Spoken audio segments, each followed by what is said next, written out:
laugh at a dragon, even if that dragon looked pleasant and cheerful. Chromie moved her small hands with the deftness of the gnomish race she liked to emulate. The eyes of the carved dragon coiled about the top bulb, snapped open. A soft, startled murmur rippled through the chamber. The dragon lifted its head, shook itself as if awakening from slumber, and moved its foreclaws to grasp the bulb below it. The sands within the top bulb began to emit a golden illumination that matched the dragon's eyes. Sand trickled down into the waiting bulb below, its guardian still immobile, still made of lifeless bronze. With Chromie's own eyes glowing as she used the magic unique to her flight, she splayed a small hand. A misty tendril the hue of the sand emanated from it, twisting its way to the center of the great amphitheater and twining in on itself like a snake, shaping and reshaping until forms could clearly be distinguished. Color began to bleed across the forms, the radiant bronze tones shifting to paint the larger-than-life figures in realistic hues. 2 young orcs stood, their brown skins covered with sweat and dust. Their mouths were slightly open and their eyes wide as they stared up at a Draenei warrior clad in gleaming metal plate armor. He looked concerned, and the boys wore expressions of shock, but not fear. Goel knew who these youths had to be. Memories crowded on him. The wonder and pride when he first learned of his true heritage from Drekthar.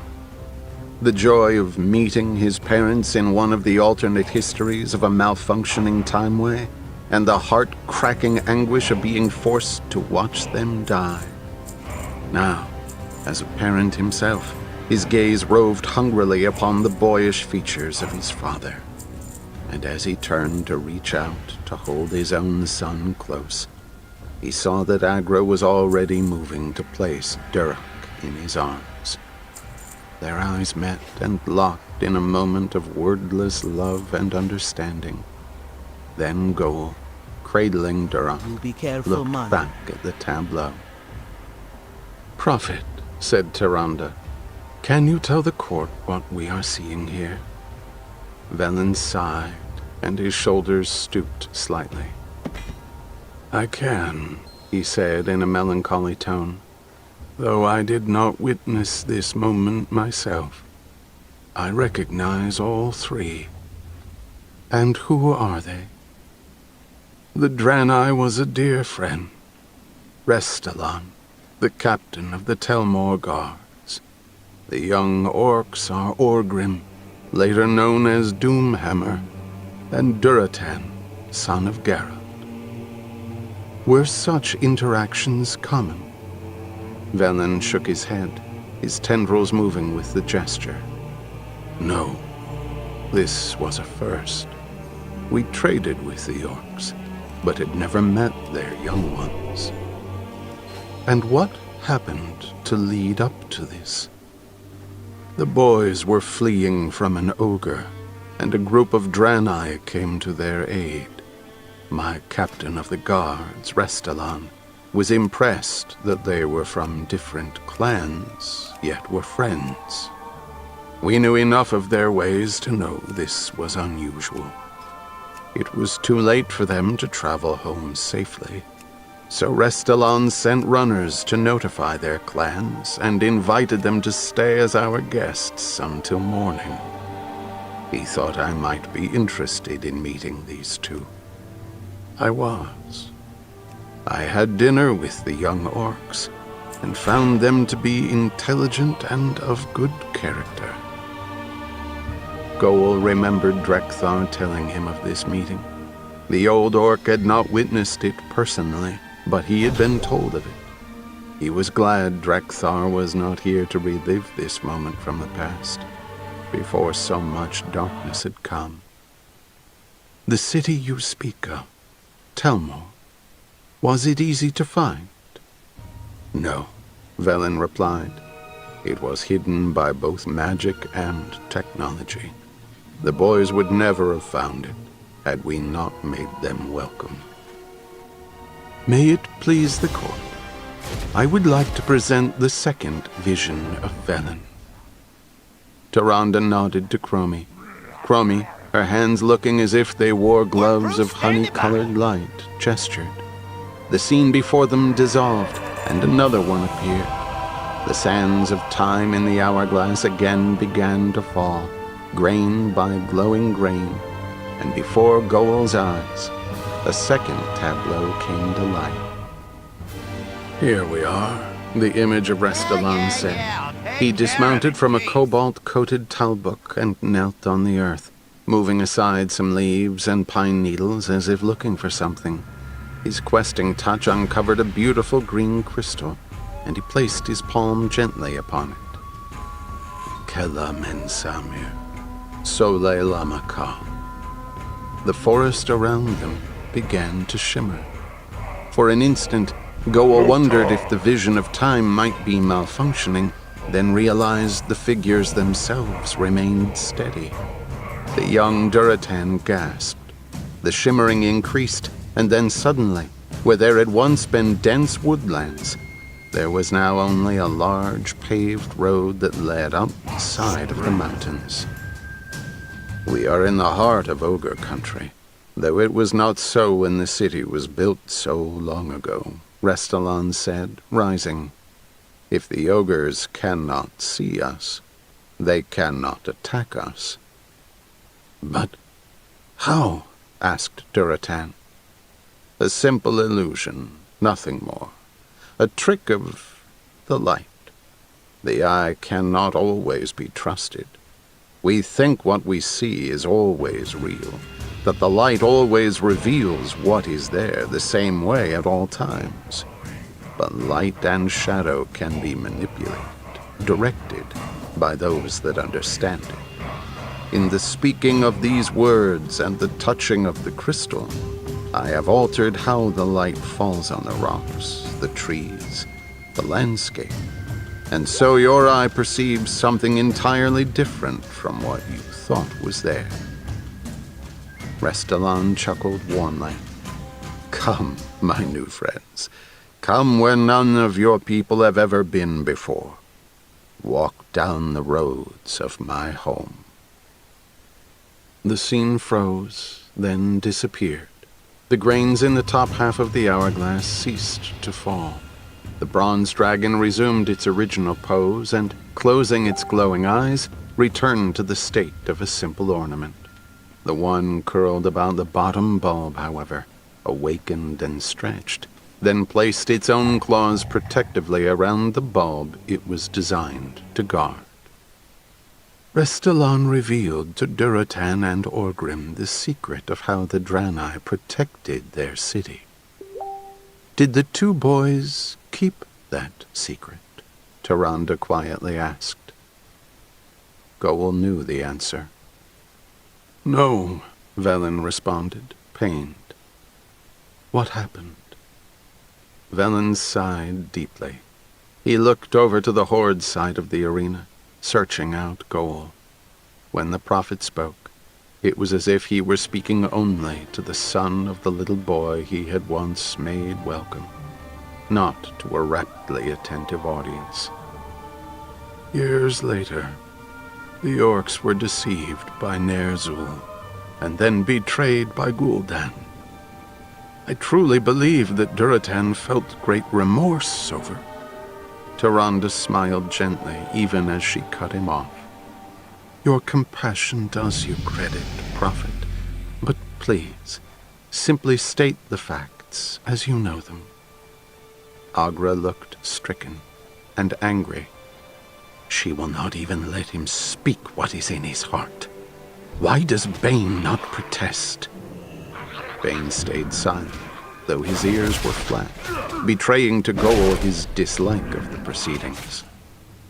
Because Tyrande is correct in asking what she does. Bane will have his say, beloved. Do not worry. But Goel could not deny that he shared his mate's anger. Velen nodded. Very well. The simple facts are that Duratan led a force of orcs against Telmor years later. Thank you, Tyrande said. She turned to look at those assembled, her gaze sweeping the stands and coming to rest upon the four Celestials. I must warn the court that what you will see will be violent and disturbing, but such is the nature of betrayal and slaughter. Again, Bane did not protest. Goa realized bitterly it was because, once again, Tyrande was correct. To her credit, though, the accuser looked unhappy at what she was about to do. Nonetheless, she said, I present a third vision of Velen. The taking of Telmor by the orcs. The grains of the vision of time began to fall once again, and another scene appeared. Goel looked upon a Duratan he could now recognize, grown to adulthood. The leader of the Frostwolf clan wore what his son instantly knew to be the battle harness, handed down through 10 generations of clan leaders, even though he had never seen the armor before. Crafted of heavy plate mail connected by chains, it bore the images of 2 white wolves facing one another on its front. It should have been mine, Goel thought. It should have one day been Durok's, if fate had so willed it. But fate had not, he reminded himself. The harness had been lost to time. Orgrim had thought it scavenged or destroyed by the elements, and he himself had reached adulthood as a human's prisoner. The Horde, especially under Garrosh, had much to answer for. But so did the Alliance. Duratan and several other battle-ready orcs stood in the same forest as seen in the previous vision. Orgrim, looking much like Goel remembered him, stepped beside his friend, watching as Duratan searched for something on the ground. Goel knew. He was certain everyone knew what it was. Duratan rose, holding an exquisite emerald-hued gem in his palm. You found it, said Orgrim. Duratan nodded, lifting his gaze from the stone to the faces of his colleagues. Get into position, Orgrim said to the other orcs. We have been fortunate that there has been no advance warning. Duratan hesitated for a moment, then spoke the deadly words. Kelamen Samir, Sole Lamakal. The illusion that had protected Telmor slowly disappeared, revealing the wide paved road that stretched ahead as if in obscene invitation. All at once, it was as if the entire arena had transformed into a battlefield. The scale was massive, almost overwhelming, as the orcs, mounted on armored wolves, weapons at the ready, screamed their battle cries and charged. The vision focused on them, following them as the great beasts they rode added their own howls to the cacophony, and the dusty, thundering group was in sharp and brutal contrast to the tranquility of the city. Then individual images replaced the panoramic sweep of the vision. Here a handful of Draenei simply stopped in their tracks, clearly too astonished to even attempt to flee or defend themselves. There, swords and axes severed horned heads from bodies so swiftly that confused looks still lingered on the blue faces. Indigo blood spattered everywhere, decorating armor and brown skin. It clotted in the wolves' fur, and the beasts made tracks as they ran. Screams of terror and pleas in the lilting Draenei tongue joined the chorus of killing. Duratan's people thundered on. The tide of warriors followed closely by the then new warlocks, who peppered gathered clusters of terrified, unarmed Draenei with fire, shadows, and curses. Some of the orcs turned For the into the dark buildings, spear. pursuing those who had Come back if foolishly you need entered help. seeking What shelter. next, Commander? A mere Right few away. heartbeats later, the warriors emerged covered with blood, racing down the steps in search of their next targets. But now the citizens of Telmore had defenders. The Draenei guards fought back with magics far beyond the comprehension of their enemies. Silvery white, azure, and lavender light countered the sickly greenish yellow of the warlock magic. It obscured the hand-to-hand fighting, but Goal's attention was firmly fixed on his father. As if following Goal's gaze, the vision focused on Duratan and the one who had just attacked him with a sword that glowed with blue energy. Restalan. He shouted something Goal didn't understand, seized Duratan, and hauled the orc off his mount. Surprised, Duratan didn't react in time and hit the ground. Restalan brought his sword down just as Duratan grabbed his axe. Duratan's black wolf whirled to defend his rider, his massive teeth seizing the Draenei's arm. The glowing sword fell from Restalan's hand, and Duratan's axe sliced down, through armor, into flesh. Restalan dropped to his knees, and the wolf bit harder while blue blood poured from the axe wound. Duratan struck a second time, ending what must have been agonizing pain. And so Restalan, who had befriended Duratan and showed him his city's secrets, was slain. Goal thought this surely had to be the end of the gory display, that Tyrande had more than made her point. He glanced over at her to see that she stood with her arms tightly folded, her eyes fixed on the horrifying images that had manifested in this court on her command. She gave no sign that she was done, and the carnage continued. Orcs rampaged through the city in the vision. Goal realized with a sickening feeling that the death of Restalan, gut-wrenching as that had been to witness, was only the prelude to what Tyrande had in store.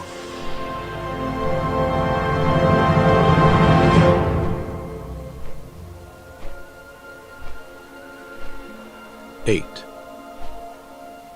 The corpses were so numerous that orcs sometimes stumbled over them as they raced toward a fresh kill. The fighting was at close quarters, and Duratan, as bloodied as any of his comrades, slashed and stabbed and struck with both speed and accuracy. So present, so real was the violence that when Goal saw what was about to happen, he shouted out a warning. He was not alone. Someone charged Duratan as he fought. Goal watched in impotent horror. The girl was still mostly a child, with only a hint of womanly curves that would never have the chance to fully flower. It was his father's training, Goal realized, that prevented Duratan from cutting the girl in half.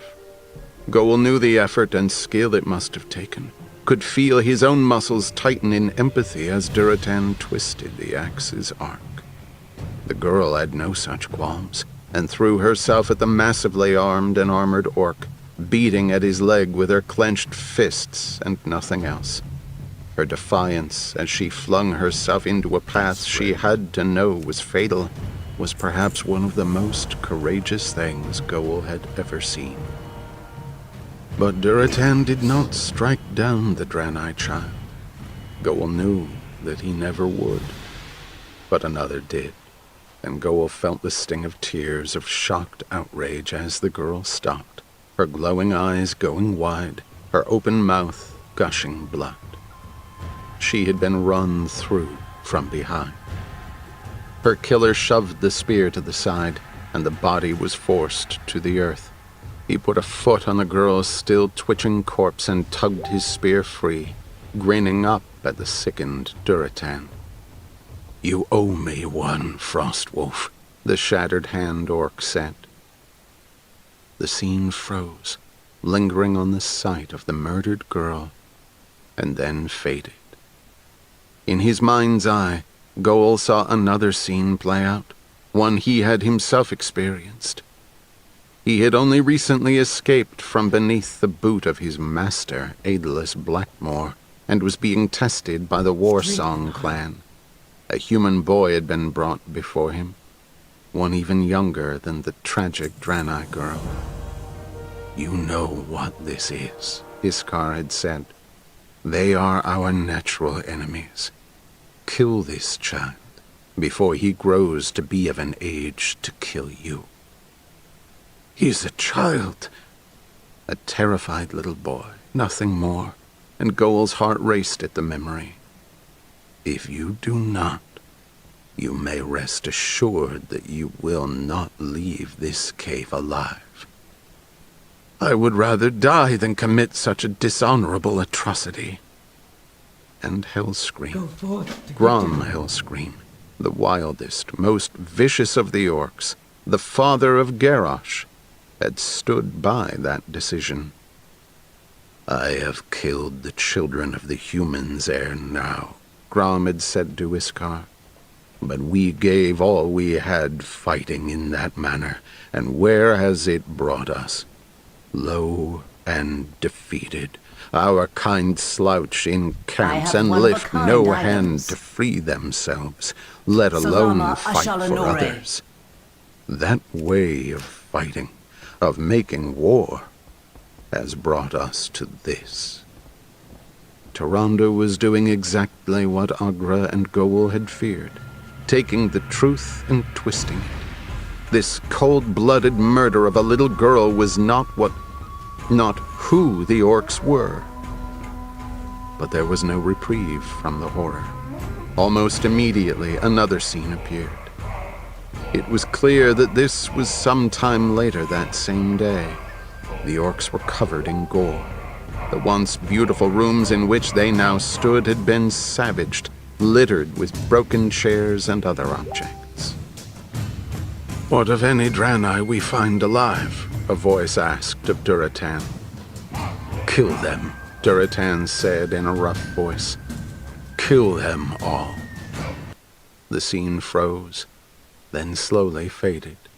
The sands in the hourglass ceased to glow.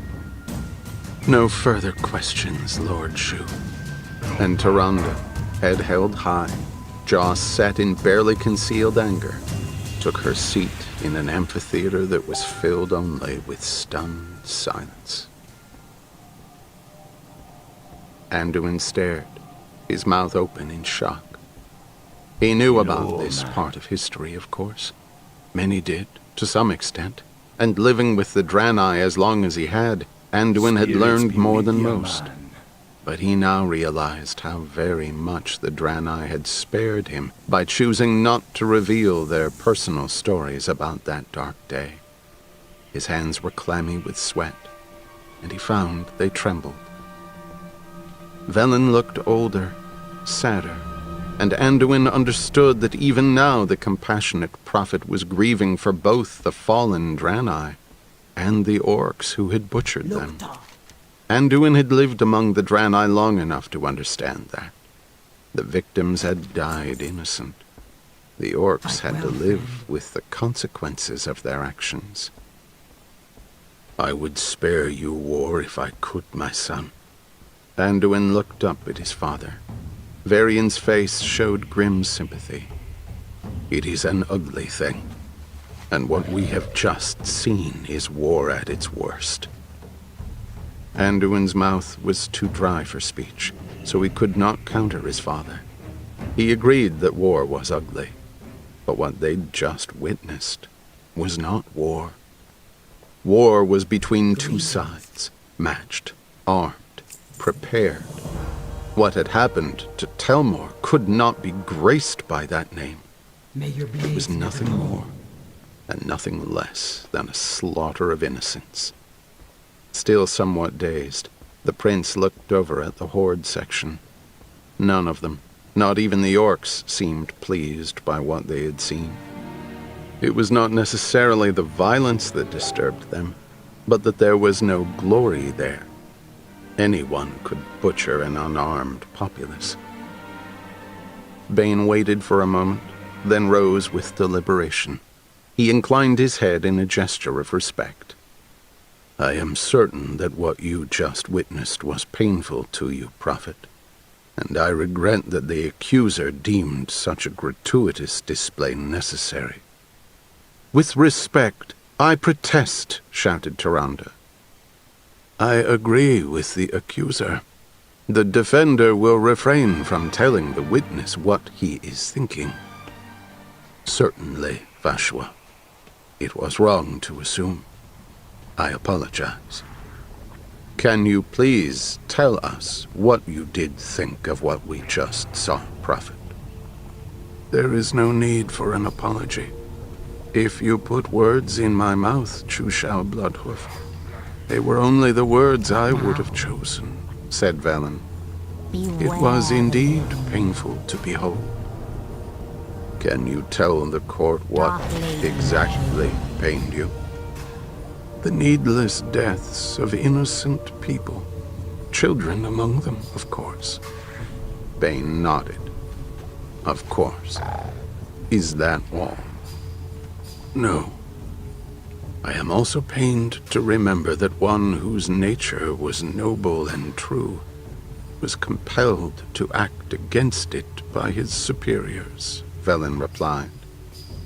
"You speak of Duratan?" "Yes." "You do not think he enjoyed the slaughter?" "With respect, I protest," said Tyrande. "The witness cannot possibly know what Duratan was thinking." Bane was obviously expecting this, for he seemed unruffled as he turned to Taranju. "May it please the court, I would like to display a portion of what the accuser has introduced into evidence, a specific moment that Chushao Whisperwind opted not to show." "Proceed," said Taranju. Bane nodded to Keros. The bronze dragon rose, towering over Chromie, and with deft flicks of his fingers coaxed the sands to stir to life. Once again, the image of Duratan, his wolf, the young Draenei, and her killer shimmered into being. The awful moment was frozen, the girl's mouth spouting blood, the spear thrusting through her body. Anduin wanted to avert his eyes, but forced himself not to. Where was Bane going with this? Then the figures moved, the girl falling and convulsing as the orc withdrew his weapon. "You owe me one, Frostwolf," he sneered. Tyrande had ended the display at this point, moving forward to Duratan's damning statement, "Kill them. Kill them all." But in this instant, everyone with eyes could see the expression of horror on Duratan's face as he stared down at the corpse of a murdered child. And everyone with ears heard his long, broken howl of despair, rage, and remorse. The Frostwolf orc lifted his head, and Bane snapped, "Stop! Right there!" Tears gleamed on the brown face, and all knew how seldom orcs wept. Duratan's tusked mouth was open in a now silent keening. The arena, too, was silent. The image faded. After a long moment, Bane resumed. "Can you please tell the court how you feel about orcs today, Prophet?" "With respect, I protest," said Tyrande. "I agree with the defender," said Taranju. "The witness may answer." Velen was slow to do so, and his voice was ragged with sorrow when he found the words. "I am glad that they were able to overcome the curse of drinking the blood of Manaroth." "Are you aware who freed the orcs from that curse?" "Grom Hellscream, the father of Garrosh," replied the Draenei. "So you are saying that you believe people can change," mused Bane. Even Grom Hillscream. I do believe it, with all my heart. Even Garrosh Hillscream, pressed Bane. With respect, I protest, cried Tyrande a fourth time. Once again, the defender is steering the witness. Bane turned to Taranju with a mild mien. Fashwa, the accuser, introduced this line of thought with her own evidence, he said. I agree with the accuser, said Taranju. Defender, you will not ask the witness to speculate. You may rephrase. Bane nodded. In summation, then, in your experience, the Orcish people have wrestled with a great challenge and overcome it. Have they changed who they are? Yes, said Velen. I know, more than most, how powerful demonic influence can be. His voice was ancient and sad. I have no further questions, said Bane. Tyrande, however, did. Her beautiful face was almost cold as she approached the Draenei whom she herself had brought in as a witness. I have only one more question, Prophet, and please answer simply, with no opinion.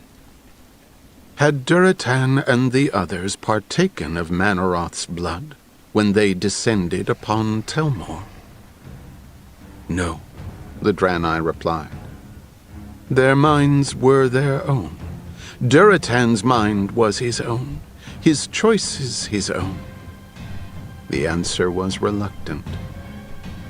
Yes. Tyrande could not quite conceal a look of triumph. Thank you. No more questions. Taranju called for an hour's respite, wisely sensing that the spectators needed to remove themselves from the courtroom and clear their minds of what they had seen, or else more would join the ranks of those restrained until the end of the trial. Anduin himself made his apologies to Jaina, Kalak, and his father, claiming he needed to stretch his still healing legs and get a breath of fresh air. What he really wanted to do was escape. The respite was too brief for him to return to his favorite spot in Pandaria, Mason's Folly. Long ago, stonecrafters had carefully carved a set of steps that led to nothing, save a striking vista. No one knew what the original purpose of the stairs had been. Anduin loved the idea of stairs that led only to beauty, and found the place serene.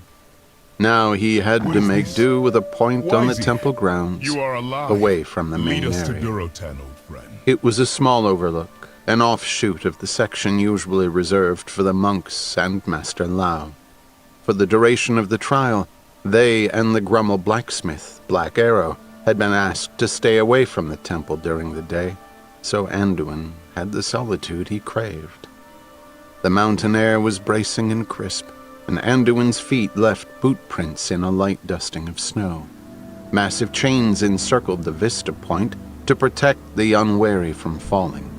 To the west rose the mountains, ancient and snow-capped, their colossal peaks draped with smoky mist and piercing the clouds.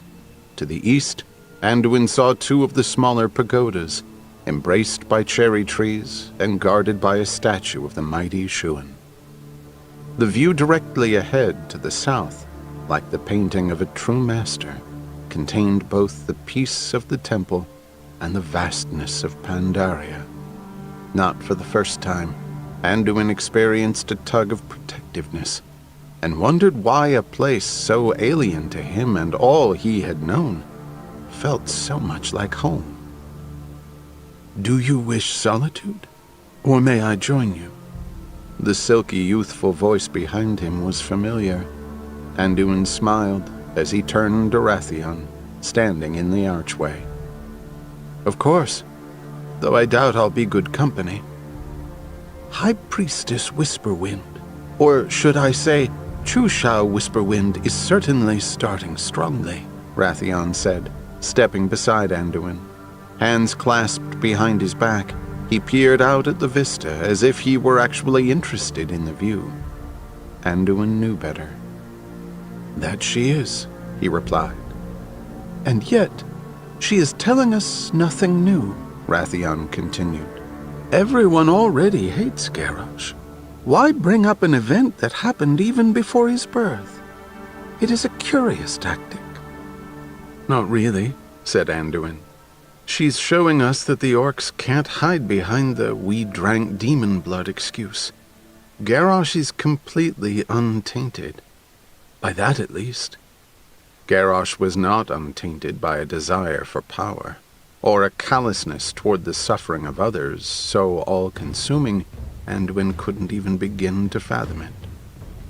"And yet, he did such terrible things," mused Wrathion, frowning and stroking his small tuft of beard thoughtfully.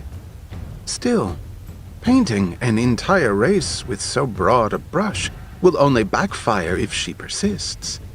Nuance is required."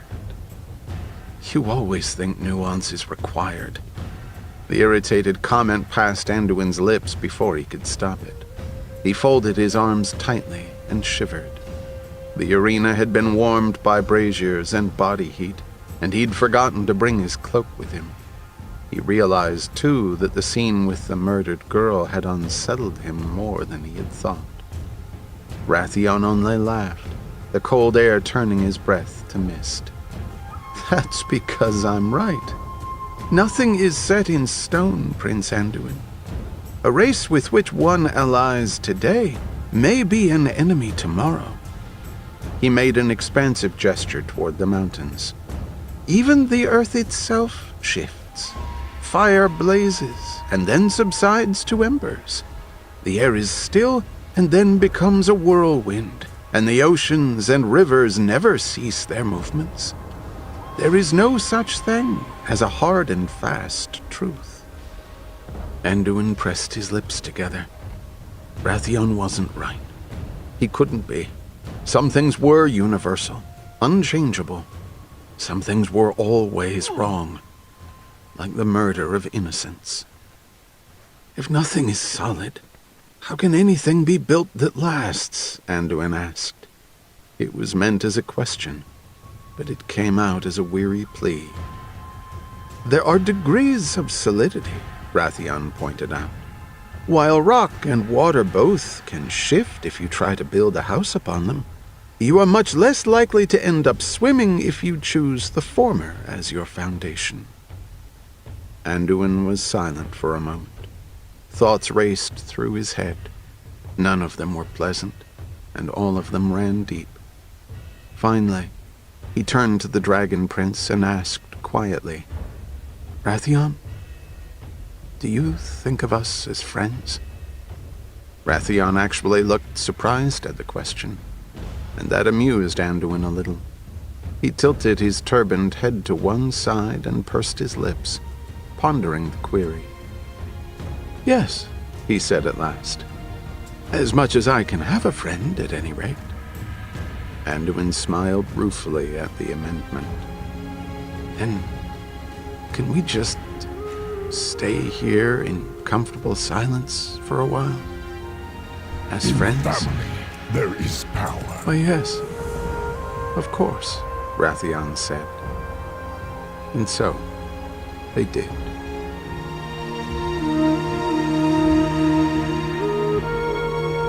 Never leave a wolf behind.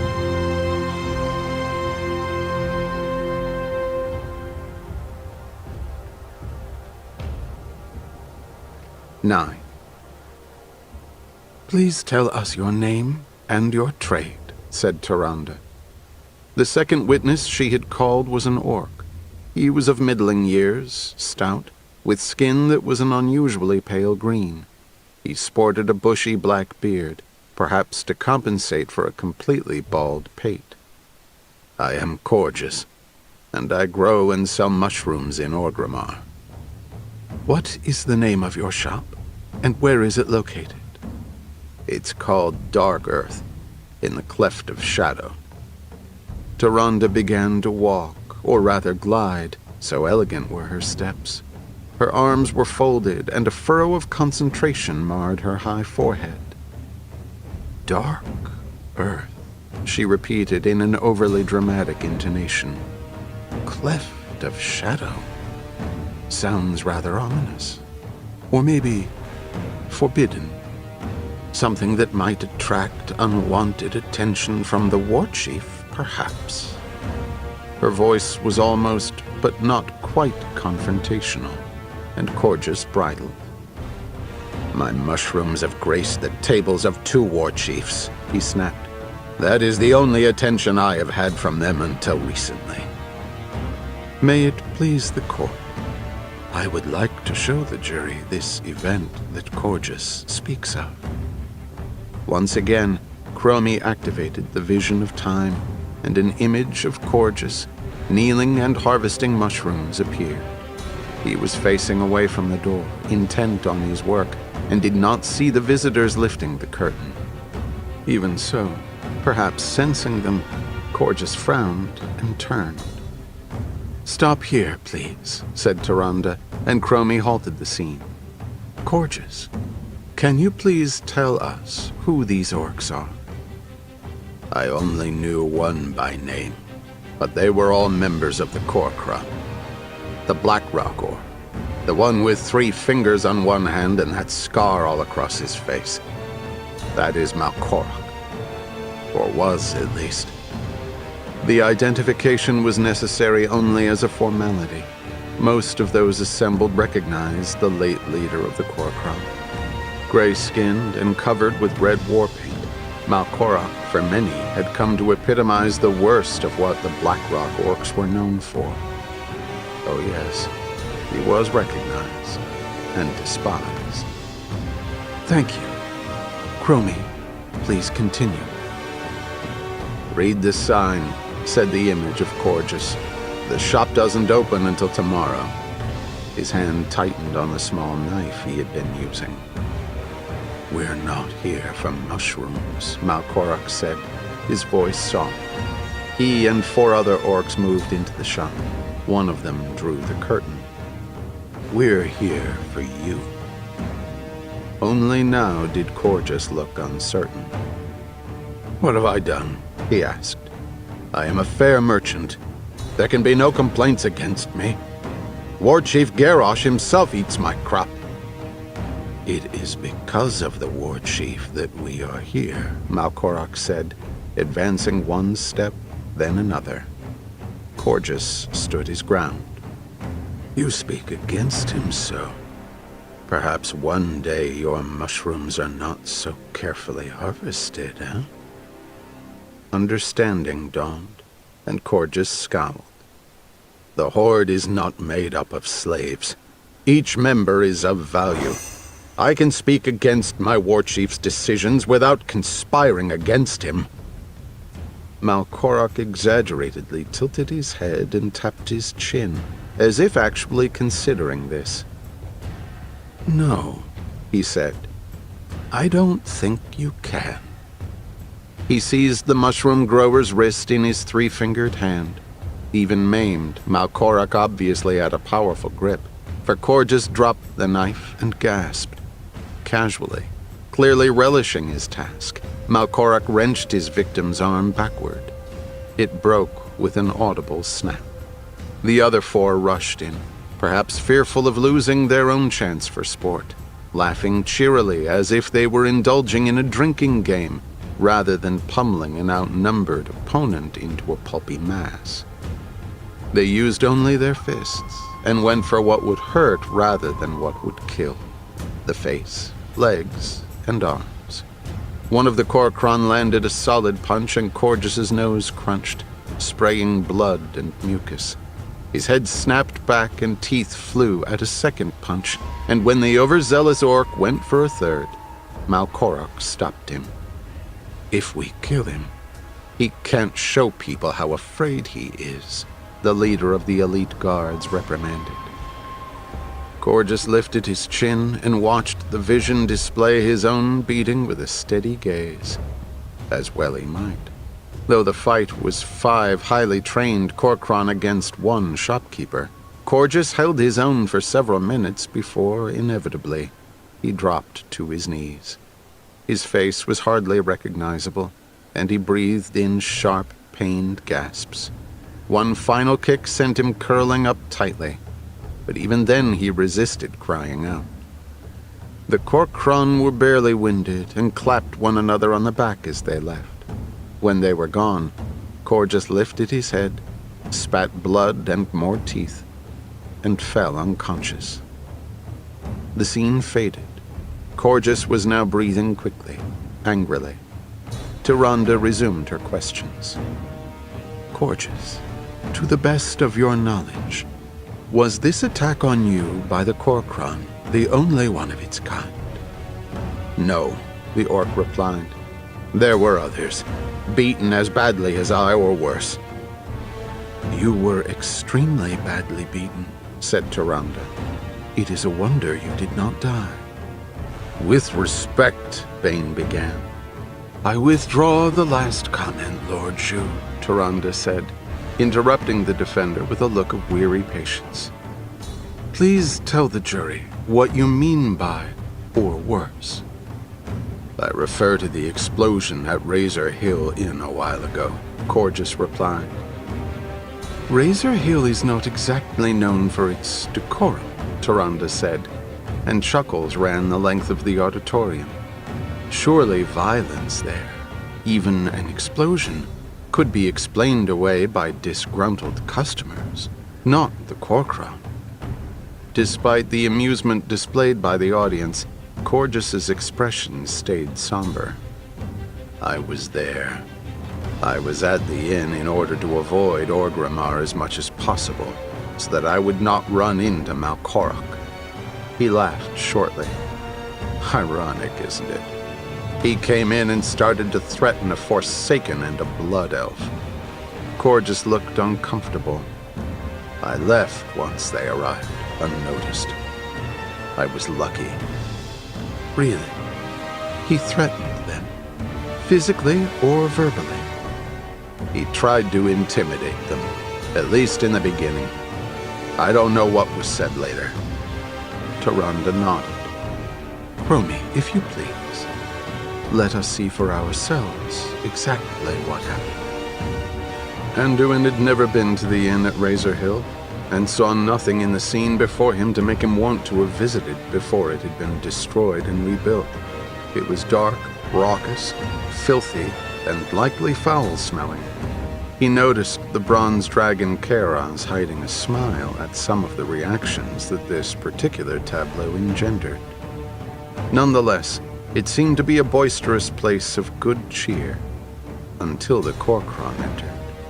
They paused at the door, their hulking presences blocking out most of whatever light penetrated into the tavern's main room.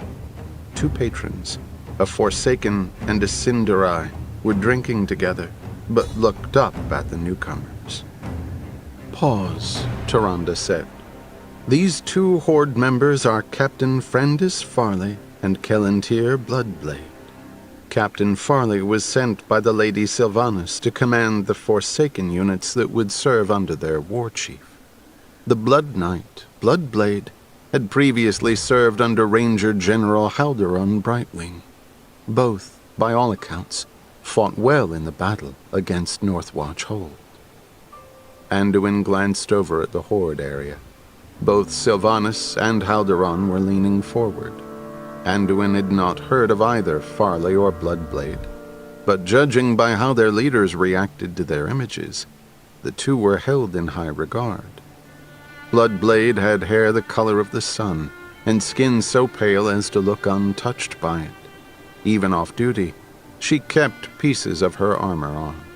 Farley had been well on his way to decay before he had been reborn as a Forsaken, and Anduin wondered how he managed to indulge in liquid refreshment with a jaw that didn't seem likely to close. Tyrande nodded to Chromie, and the scene resumed. Trouble, Kelantir said to her companion. Not necessarily. Frandis lifted a bony arm and waved. Friend Malkorak, are you slumming? The contents of a chamber pot are probably better than the swill this rascal Grosk serves. But it's cheap, and I hear it does the job. Come, let us buy you around. Malkorok smiled.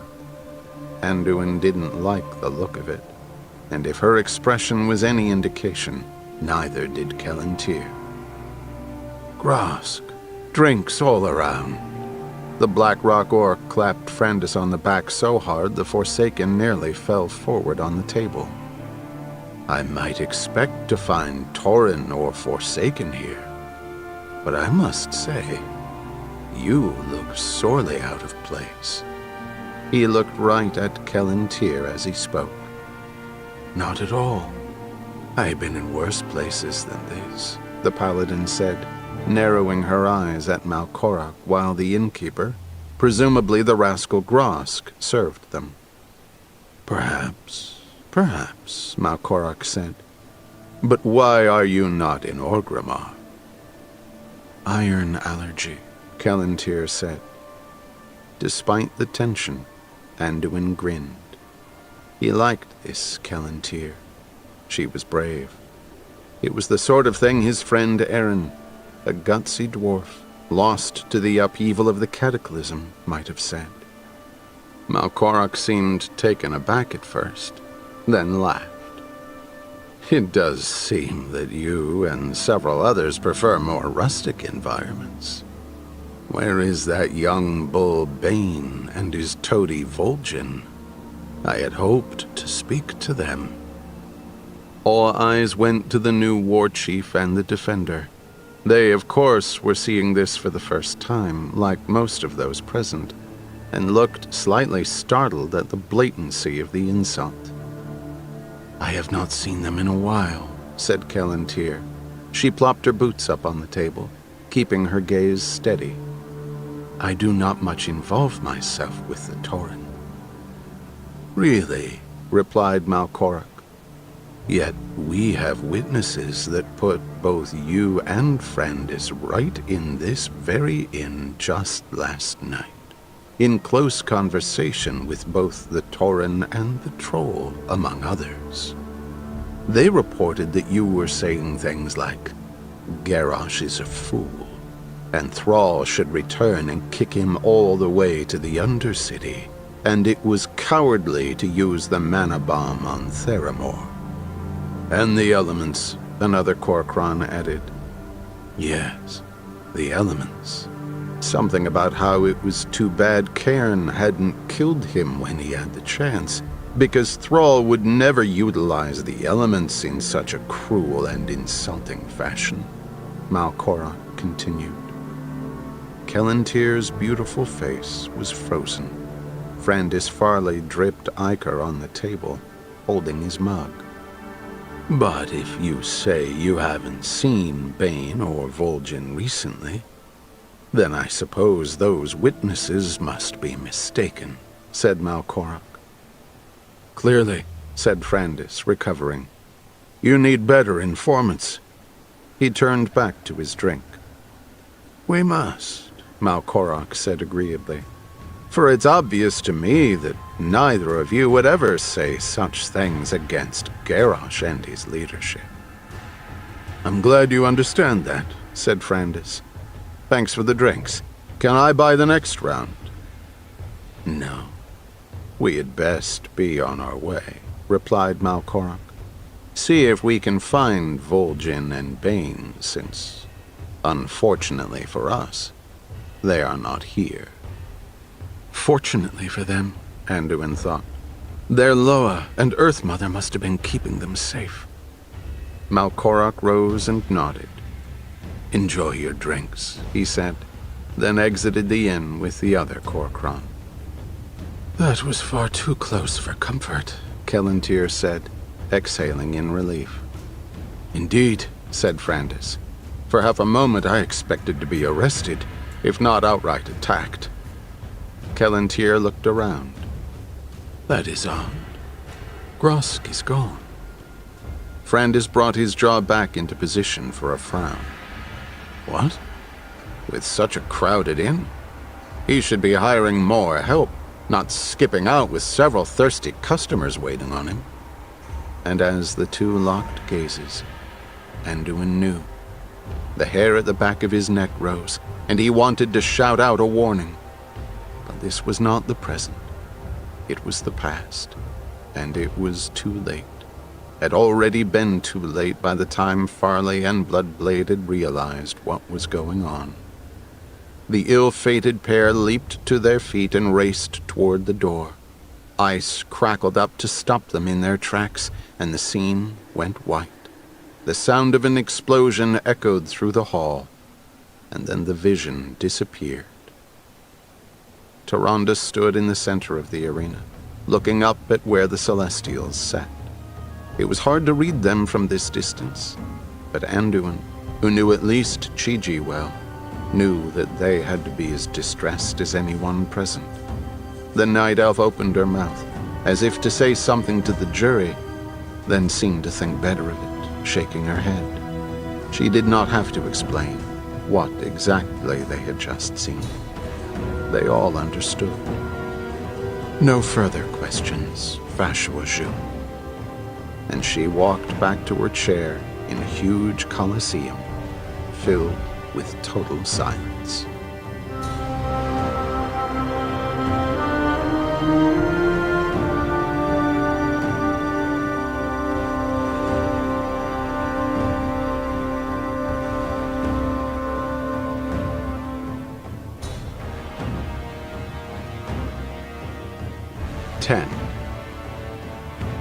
Bane sat for a long moment. He hoped he exuded calmness. In reality, his anger was threatening his ability to question Corchus. So furious was he at what he had just seen. He had, like nearly everyone else, suspected that the explosion at Razor Hill Inn had not been an accident. But of course there were no witnesses left to prove anything. As he understood it, Grosk had maintained that he knew nothing, and insisted that his departure had been a fortuitous coincidence. No matter. He was not the one who had thrown first a frost and then a frag grenade into a packed tavern. Bane silently prayed for control as he rose and went to Corchus. "You had a narrow escape, it would seem," said Bane. Malkorak and the Korkron had clearly decided that the time for simple beatings in order to discourage talk against Garrosh was over. Corchus nodded. "You speak truth. I thank the ancestors that I live." No doubt Malkorak was doing what he had done in Blackrock Mountain, Bane continued, sniffing out those he perceived as traitors and summarily eliminating them as threats. You said earlier, I believe, that others were also targeted by this new, obsessive Korkron. Yes, I was far from the only one menaced. And did any of them ever hear Malkorak say that he had been directly ordered by Garrosh to menace anyone? Corchus scowled, his gaze flitting to the orc in question. Garrosh sat as if he had been carved in stone, his eyes flat and disinterested. "No, but I think it's clear." Bane held up a hand. "Just answer the question, please." The scowl deepened, but Corchus said sullenly, "No." "So you cannot tell this court that the accused ever gave instructions to murder his own people for speaking out?" "No," repeated Corchus, clearly struggling not to elaborate. "Then it's entirely possible that Malkorak and the Korkron did this on their own, and that Garrosh did not even know about this incident, or indeed any such incidents, and that had he known, he might have disapproved and taken action against Malkorak." "With respect, I protest," said Tyrande. "I agree with the defender," said Taranju. "The witness may respond." Through gritted teeth, Corchus growled, "Yes, it's possible. I have no further questions." Bane nodded to Tyrande, who rose but did not move toward the witness. "Fashwa," said Tyrande, "I request that a segment of the opening statements be read back to this court. The portion where you addressed the accused before leveling the charges." "Granted," said Taranju, nodding to Zazarek Frill, the goblin whose penmanship and neutrality had both been bought with a not too exorbitant fee. The goblin adjusted his spectacles on his beak-like nose and, small chest swelling with importance, rolled the scroll open. "Garrosh Hellscream," he began in a raspy voice, "you have been charged with war crimes and crimes against the very essence of sentient beings of Azeroth, as well as crimes against Azeroth itself. You are also charged for all acts committed in your name or by those with whom you have allied." "Thank you," said Tyrande, and Zazarek returned to where he had left off, his quill poised to continue. "For all acts committed in your name, or by those with whom you have allied," the Night Elf repeated, then gave a shrug. She looked to the Celestials and said to them, "There are moments when I think things are so obvious. My presence here is not even necessary." That got to Bane, and he leaped to his hooves in true anger. "The accuser's comment is completely inappropriate," he snapped, forgetting to use the formal phrase. Tyrande smiled and held up a placating hand. "I withdraw the statement, Fashwa, and I apologize to my esteemed colleague. I have no further questions." "The witness may return to his seat," said Taranju. Corjus rose and hurried back to the stands, relief radiating from him. Taranju leveled his steady gaze upon Tyrande. "Chusha, I must urge caution in these proceedings. I would dislike being forced to reprimand you." "Understood," said Tyrande. Bane turned and looked back at Garrosh with narrowed eyes, then at Tyrande. "I request a 10-minute respite to confer with the accused and my time advisor before the next witness, Fashwa." "So granted," said Taranju, and struck the gong. Kairos approached Bane with a quizzical look. Still standing at her table, Tyrande gave the dragon a nod of acknowledgement. He grasped the chair she had vacated, giving her a wink and a smile. "You'll have this back in no time," he promised the astonished High Priestess, then pulled the chair alongside the chained Garrosh.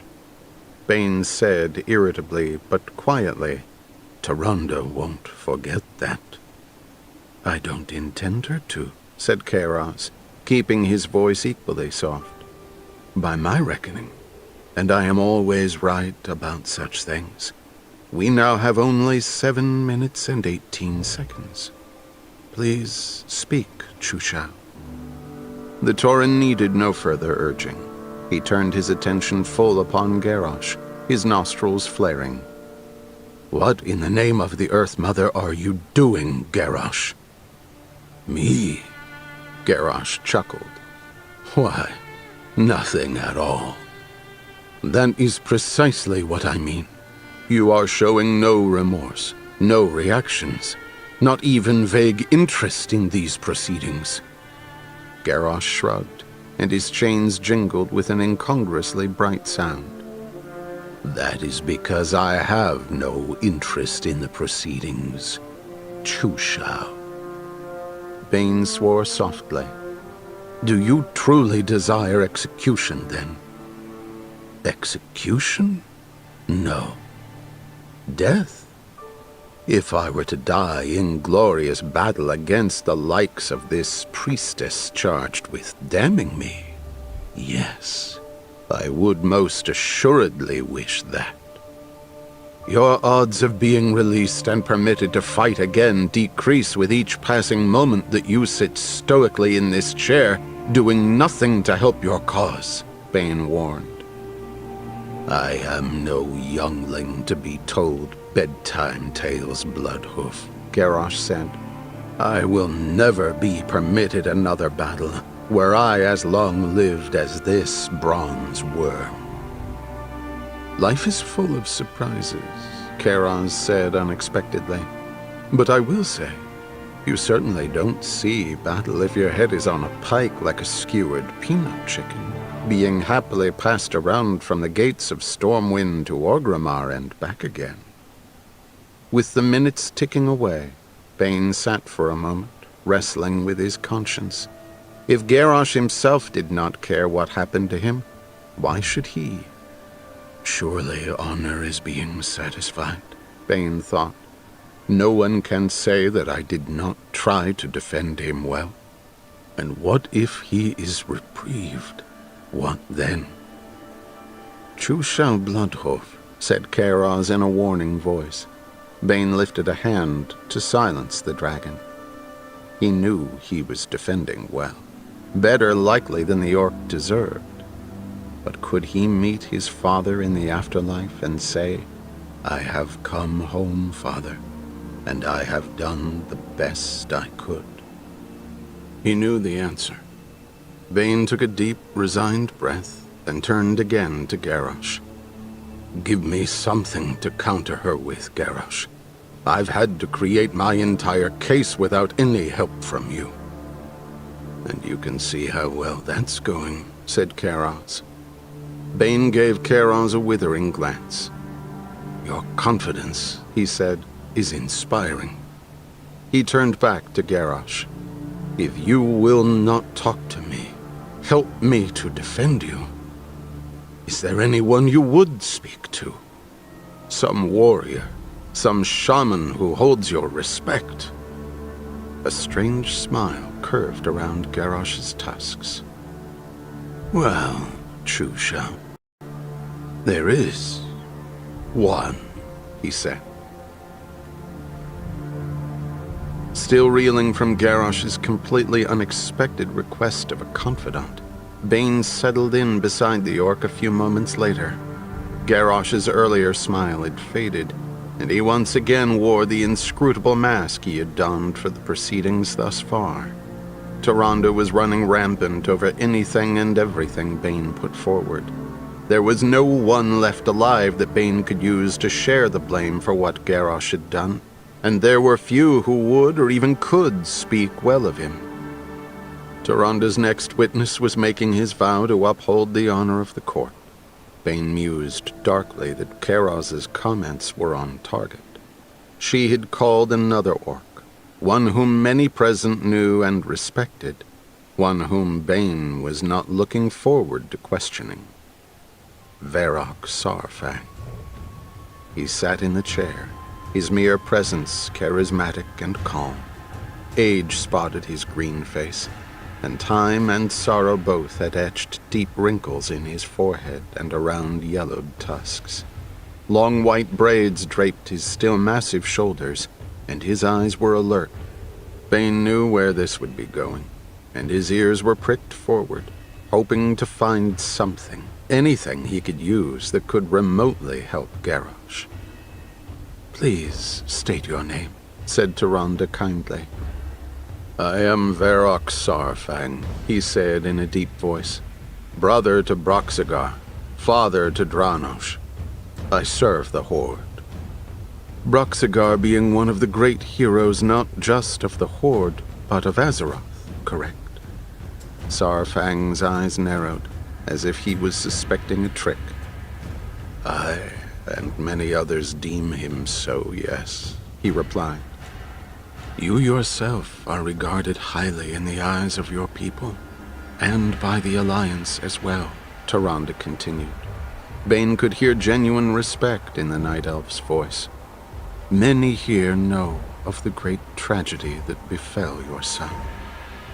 Varrock's face grew carefully impassive. "Others suffered as well because of the Lich King's darkness. I have never asked for special treatment." The words were true. The brave Dranosh Saurfang had been slain at what had become known as the Battle of Angrithar, the Wrathgate, only to be drafted to rise again as an undead, to challenge his father and other heroes of the Horde. But such horrors were tragically not uncommon. Many, like Varrock, had been forced to oppose someone they loved whom they had already mourned once. The dark legacy of the Lich King lived on in the wounded hearts of the survivors, and in the Knights of the Ebon Blade, now an uneasy part of both Horde and Alliance society. I would like others to fully understand just what you endured. May it please the court. Bane abruptly realized with a sickening jolt precisely which scene Tyrande was planning on displaying. No. It didn't matter if Tyrande was being calculating or if she was acting from misguided compassion. He could not let her show. Bane leaped to his hopes. "With respect, I protest," he cried. "Varrock Saurfang has suffered enough, Fashwa, and what Chusha Whisperwind is suggesting is nothing but salt in the wound. I will not see him forced to endure the death of his son yet again." "What you will and will not see in this court is not your decision, Chusha," warned Terenju. "But I agree with you. The court recognizes that Varrock Saurfang is a respected war hero and has undergone great loss, Chusha Whisperwind. But we do not see how that has a bearing on his interactions with Garrosh. The Lich King is not the one on trial here." Color rose in Tyrande's cheeks. "I withdraw my request and offer apologies to the witness if it disturbed him." Varrock's jaw tightened, but he nodded curtly. The High Priestess continued. "Would you agree that you are well respected, Varrock Saurfang? That few, if any, would question your devotion to the Horde?" "It is not for me to decide how I am viewed in the eyes of others," Saurfang replied. "For myself, I love the Horde with my whole being." "Enough to die for it?" "Yes, of course." "Enough to kill for it?" "Certainly. I am a warrior." "Would you say that you and others used the Horde as a sort of license to butcher?" "With respect, I protest," Bane shouted. "The accuser's apparently obsessive focus on past events that have nothing to do with the accused is verging on hate-mongering." Terenju turned a calm visage on Tyrande. "Chusha, can you explain why this line of questioning has pertinence? I am actually attempting to show that this witness is rational and responsible, Lord Zhu, which is the farthest thing from hate-mongering I can imagine." She gave Bane an angry look. Terenju considered this, then said, "Very well. I'll allow it. The witness may answer the question." "My answer is yes," said Varrock. "Do you presently condone that sort of behavior?" Tyrande continued. "No, I do not, and I have said so." "To whom?" "It is no secret. I am not proud of what I did." Varrock looked at Velen as he said this. "Did you express this sentiment to Garrosh Hellscream?" "I did." Tyrande nodded. "May it please the court, I would like to show a vision that I believe pertains to this. So noted," she added with a look at Bane, "because I was requested to withdraw my first choice of vision." "The accuser may introduce this evidence," Terenju said. The by now familiar working of Chromie over the vision of time was followed by images solidifying in the center of the room. For the first time, those assembled looked on Garrosh Hellscream not as he was now, captured and in chains, an emotionless expression on his face, but as he had been a few years ago, before the fall of the Lich King, when, mused Bane, his own father still respected the son of Grom Hellscream, Even High Overlord Sarfang looked younger, thought Bane, realizing with a heavy heart how much the loss of that orc's only offspring had taken its toll. Garrosh and Sarfang stood side by side at Warsong Hold in the Borean tundra, gazing down at a large map on the floor. It was made of stitched-together hives, with miniature standards of Horde and Alliance marking the various strongholds, a toy zeppelin buzzing away, and painted skull faces representing the seemingly inexhaustible Scourge. Sarfang knelt, pointing out things as he spoke. Garrosh hung back, managing to look both disinterested and annoyed. Sarfang was attempting to impress upon Garrosh the importance of supporting the troops in practical matters, when Hellscream retorted with a dismissive gesture. "Shipping lanes, supplies, you bore me to death. We need nothing more than the warrior spirit of the Horde, Sarfang. Now that we are firmly entrenched in this frozen wasteland, nothing shall stop us." Bane noted the familiarity with which Garrosh addressed the much older, much more experienced orc, and he did not like it. Sarfang, however, was too smart to rise to the bait and pressed on. "Siege engines, ammunition, heavy armor," Sarfang replied. "How do you propose to shatter the walls of Icecrown without those?" Garrosh smirked and drew himself up to his full height. "Propose," he sneered. "I will show you what I propose." He lifted Gorehowl and brought it smashing down on the figurines representing Valiant's keep. "There. Now we have a shipping lane. And just for good measure, Valgard and Westguard Keep fell beneath his booted feet. Sarfang said witheringly, "So the prodigal son has spoken. Your father's blood runs strong in you, Hellscream. Impatient as always. Impatient and reckless. You rush headlong into all-out war without a thought of the consequences. Do not speak to me of consequences, old one." Bane's hackles rose, and apparently so did those of the vision's Sarfang. He stepped closer to Garrosh and growled, "I drank of the same blood your father did, Garrosh. Manaroth's cursed venom pumped through my veins as well. I drove my weapons into the bodies and minds of my enemies. And while Grom died a glorious death, freeing us all from the blood curse, he could not wipe away the terrible memory of our past. His act could not erase the horrors we committed." The image of Sarfang then looked away, talking more to himself now than to the younger orc. His eyes were haunted. The winter after the curse was lifted, hundreds of veteran orcs like me were lost to despair. Our minds were finally free, yes. Free to relive all of the unthinkable acts that we had performed under the Legion's influence. He nodded, as if coming to a conclusion, and his voice became so soft Bane had to strain to hear it. "I think it was the sounds of the Draenei children that unnerved most of them. You never forget. Have you ever been to Jagged Swine Farm, when the swine are of age for the slaughter? It's that sound. The sound of the swine being killed.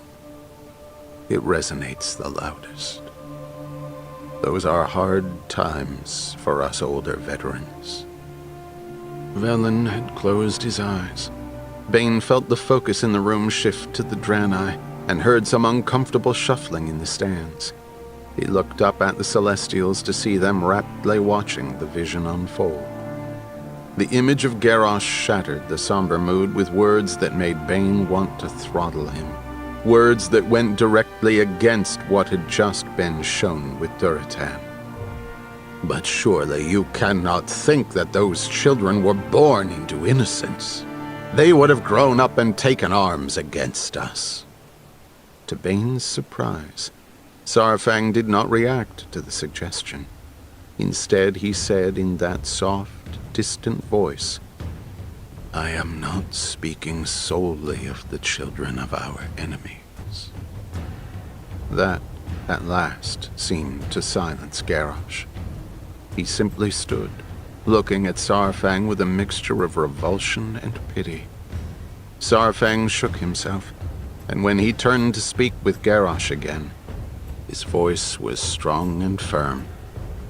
"I won't let you take us down that dark path again, young Hellscream. I'll kill you myself before that day comes." That was doubtless the gem Tyrande had been waiting for. A great war hero threatening to kill Garrosh before he'd let the impetuous youth plunge the orcs into another devastating war for no true reason. The image of Garrosh replied, and Bane was startled at the change in the young orc. He spoke in a quiet tone of respect and almost wonderment. "How have you managed to survive for so long, Saurfang? Not fallen victim to your own memories?" Saurfang smiled. "I don't eat pork." Pause. The scene froze, and Tyrande let it linger there, etching itself on the minds of the jury and the onlookers, then nodded to Chromie. The scene vanished. Tyrande turned to Saurfang and gave a slight, sincere bow. "Thank you, High Overlord. Chushao, your witness." Bane nodded, and he walked toward Saurfang. "High Overlord, I will keep this brief, so that you may spend no more time in that chair than necessary. You spoke of killing Garrosh before you let him lead the orcs down that dark path." "I did." "Was that a figure of speech?" "It was not." "You would actually kill Garrosh with your own hands?" "Yes." "And do you believe he has done so? Led the orcs down that dark path?" "Yes. That is why I took up arms against him, after some of the things he did." The old orc shook his head, disgusted, and gave Garrosh a venomous look. "So you would be happy with the verdict that Chushai Whisperwind advocates? Execution?" "No." Murmurs rippled through the courtroom, but Bane felt quiet pleasure. He had been right about Varrock. He allowed himself a brief glance at Tyrande and saw the Kaldorei sitting up and watching attentively, hoping for some misstep. Bane intended to give her none. "What would you like to see?" Tyrande leaped to her feet. "With respect, I protest. The witness's personal preference is irrelevant." "Fashwa, I am attempting to clarify what the High Overlord meant when he said, 'I'll kill you myself.'" "I agree with the defender," said Terenju. "You may answer the question, High Overlord Saurfang." Saurfang did not do so immediately. He gave Garrosh a long, appraising look, then spoke. "Garrosh was not always as you see him now. He was, as I have said, reckless and impulsive. But I once would never have doubted his loyalty to the Horde. And even now I do not doubt his loyalty to his people. But his crimes must be addressed. I vowed to kill him, and I would still uphold that vow. But I would not surrender him to others for execution. I would challenge him myself in the Makara. Do you think he deserves a second chance? If he defeated me, yes. That is the way of the orcs. The true way. Honor. Bane could hardly believe what he was hearing. I do not wish to misunderstand you, so forgive my repetition.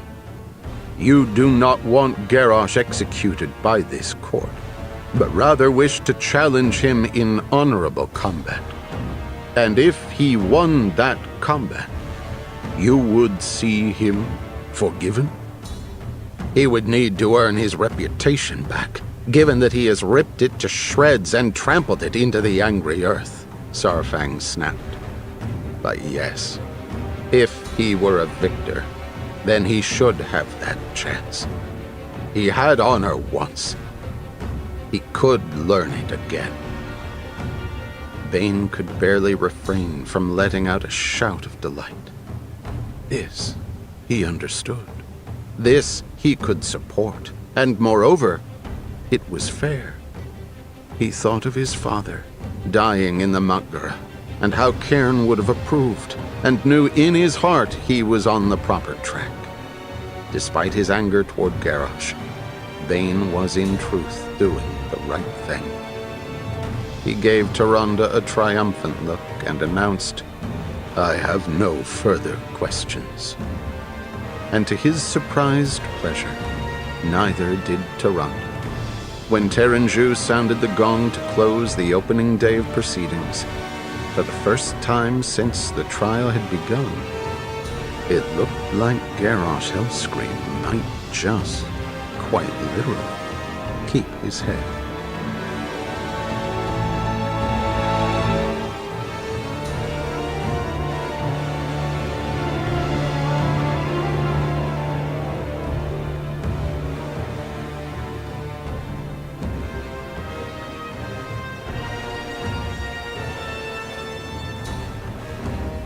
"11.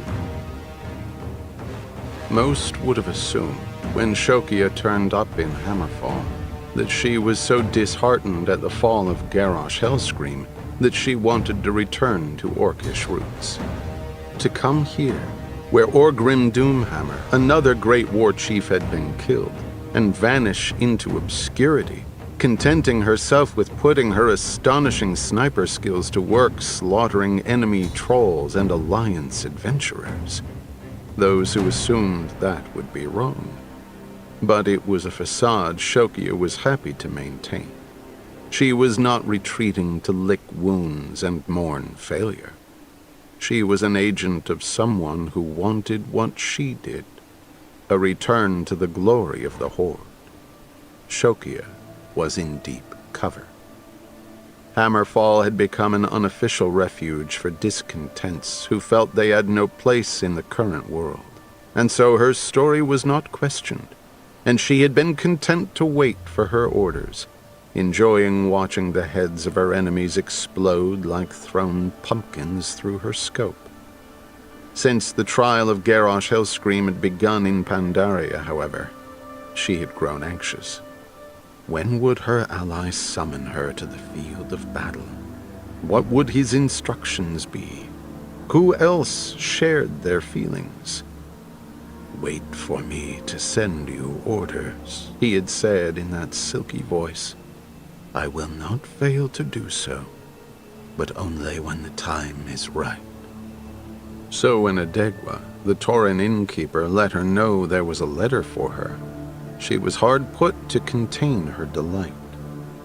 "No doubt your fingers itch to fire at our enemies, but first you must accumulate allies.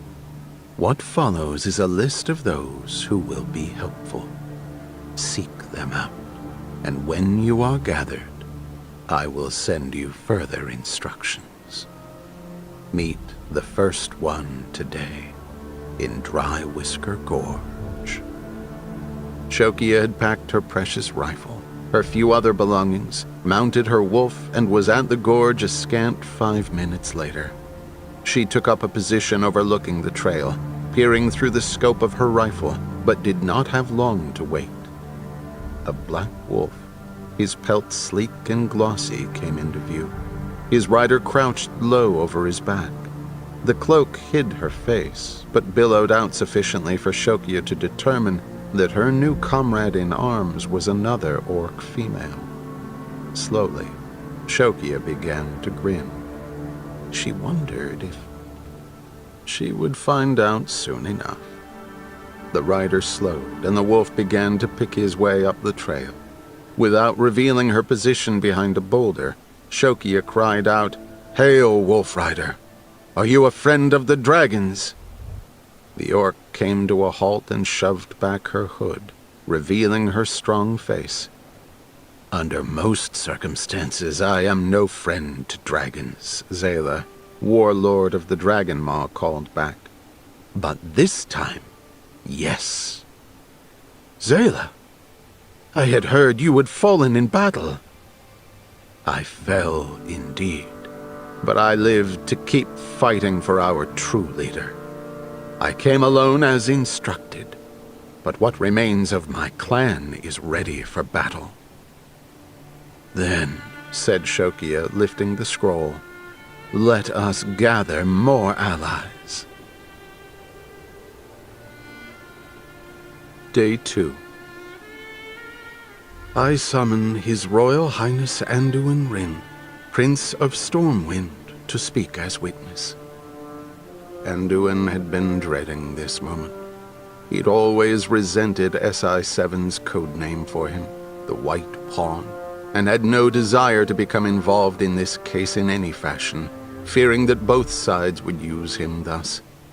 His father had known, of course, but Jaina hadn't, and she looked surprised and a little concerned as Varian gave his son's arm a squeeze, and Anduin then descended from the stands to the witness chair. He was accustomed to royal events, and had even given speeches to throngs much larger than this one.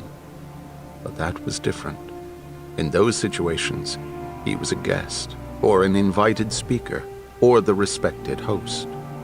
He knew what to do, how to behave. This was completely new, and not a little unsettling. He caught Rathian's eye as he took his seat. He could almost hear the Black Prince saying, "How very interesting." The amusing thought calmed him.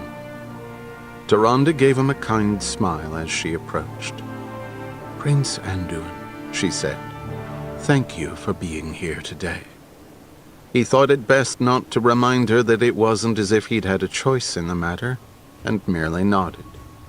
"Your Highness, you are known throughout Azeroth as a proponent of peace. Is that accurate?" "Yes," Anduin replied. He ached to elaborate, but remembered what his father had told him. "Stick to the questions. Don't volunteer anything. Tyrande knows what she's doing." "So it would be fair to say that you do not hate the Horde or its races?" "It would be fair, yes." "You have worked with them on occasion, and urged mercy even in wartime, correct?" "Yes, I have." "Everyone here knows Garrosh Hellscream by name and reputation, of course. But you have had personal encounters with him, have you not?" "Here we go," he thought, and deliberately did not look at Garrosh. "I have." "On how many occasions?" "2. Can you please tell the court about them?" Anduin wondered why she didn't just show both encounters, given the unique tool she had in the Vision of Time. Perhaps she was saving her allotted minutes for something more lively than people sitting around talking. "One was in Theramore, at a peace conference.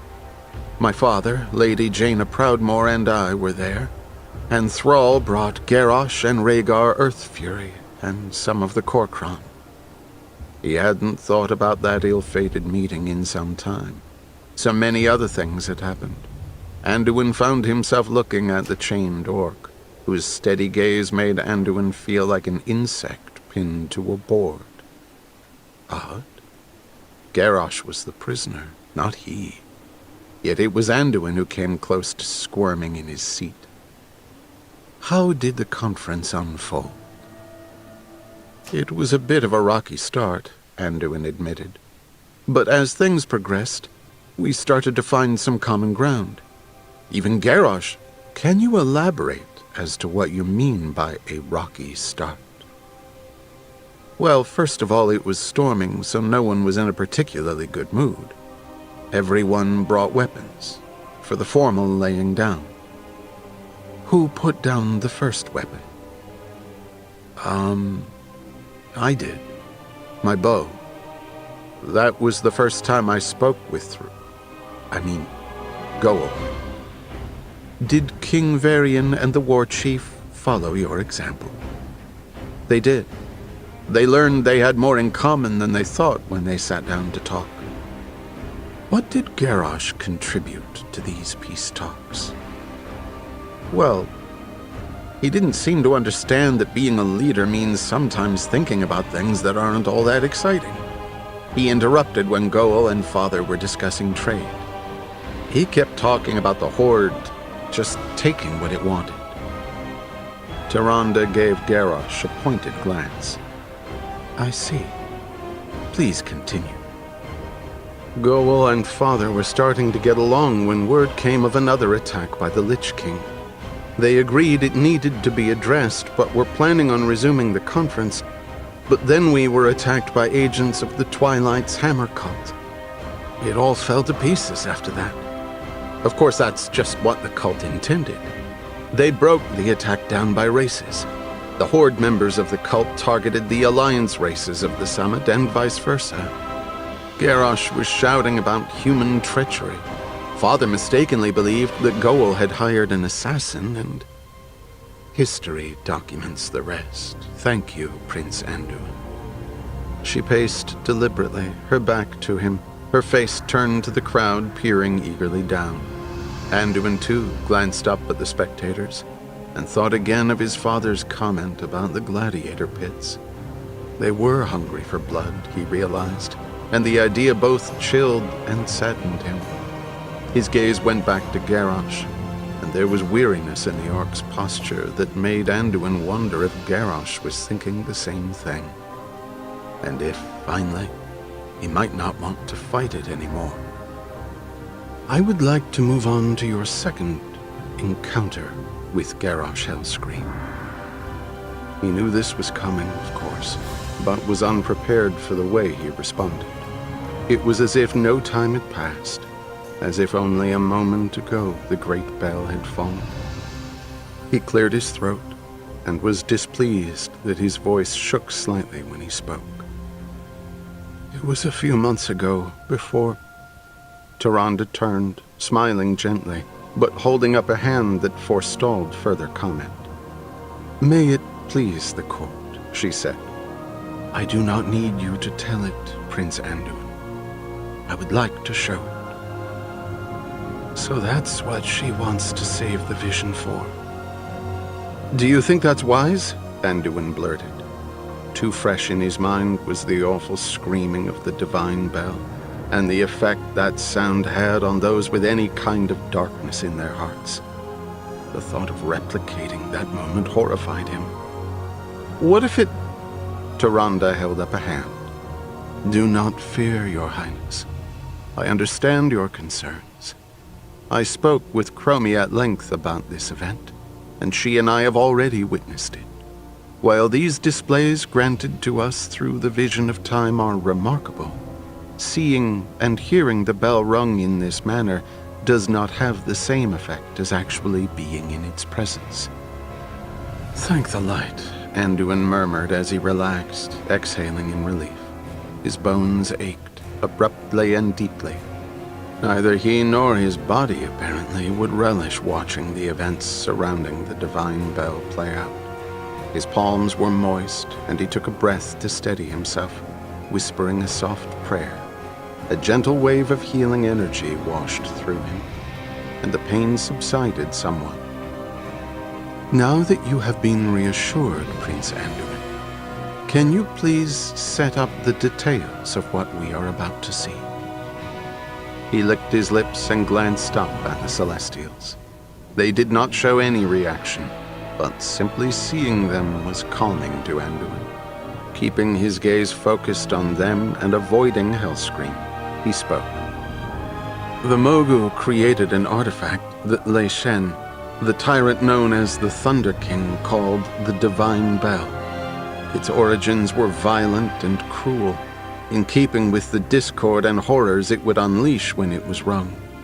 Its tones fueled the anger and hatred of Lei Shen's warriors, lending them unnatural strength and power, while striking fear into the hearts of his enemies. Once the Alliance learned about it, the Night Elves hid it away in Darnassus. The idea was to keep it out of any hands that might misuse it, Horde or Alliance. Lady Jaina herself placed protective wards to keep it safe. It sounds like a powerful weapon. And of course, Tyrande knew it was. It was a double-edged sword, Anduin continued. It took as much as it gave, perhaps more. What happened to the bell? A Sunreaver agent, acting on orders from Garrosh, was able to bypass Lady Jaina's wards on the bell. He and several other Horde members stole it. From what you were telling us, it sounds as though this bell would have made Garrosh Hellscream unstoppable. Without even realizing it, Anduin glanced over at Garrosh. His skin crawled at the expression on the orc's face, but the reaction was not from fear. The stillness Garrosh assumed was unnatural for him, whom Anduin always recalled posturing and bellowing. Anduin reached for a glass of water on the small table beside his chair before continuing. The Pandaren had crafted the means to combat the ringing of the bell. They made the harmonic mallet, which turns the bell's chaos to harmony. The mallet had been broken and scattered, but with help, I managed to find and assemble the pieces, and located an ointment to activate it. When it was restored, I headed out to confront Garrosh. I wanted to stop him before he rang the bell. Alone. There wasn't time for anything else. Tyrande nodded at Chromie, and what Anduin had been dreading began. This time, though, Anduin had a chance to hear what Garrosh said before the human prince had reached him. Garrosh stood, larger than life in the vision, the one whom Anduin remembered, not this still-as-stone orc who sat in the courtroom watching with an emotionless visage. He was alone save for his champion Ishi, on a platform off the Mogushan vaults, facing the bell. It was enormous, much bigger even than the mighty orc himself. It bore the face of a grotesque creature on it, and its lower rim was studded with spikes. Garrosh grinned and roared in triumph, lifting his arms. He called out to his people, still lingering in the vaults. "We are the Horde. We are slaves to nothing and no one. With the divine bell, I will burn away any remnants of weakness within us." Garrosh was trembling, Anduin realized, shaking with an almost uncontrollable passion and excitement as he spat out the names of the emotions he despised. Fear, despair, hatred, doubt. The lesser races are buried beneath their weight, but we will control their power. Together we will destroy the Alliance and claim what is rightfully ours. Let our song of victory begin. Despite Tyrande's words of reassurance, Anduin clenched his fists so tightly that his fingernails cut into his palms, and his brow was dewed with sweat.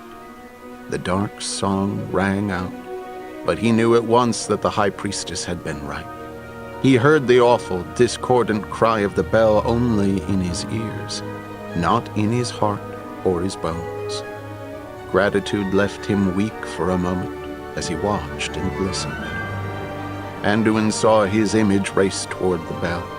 He thought of himself as average-sized.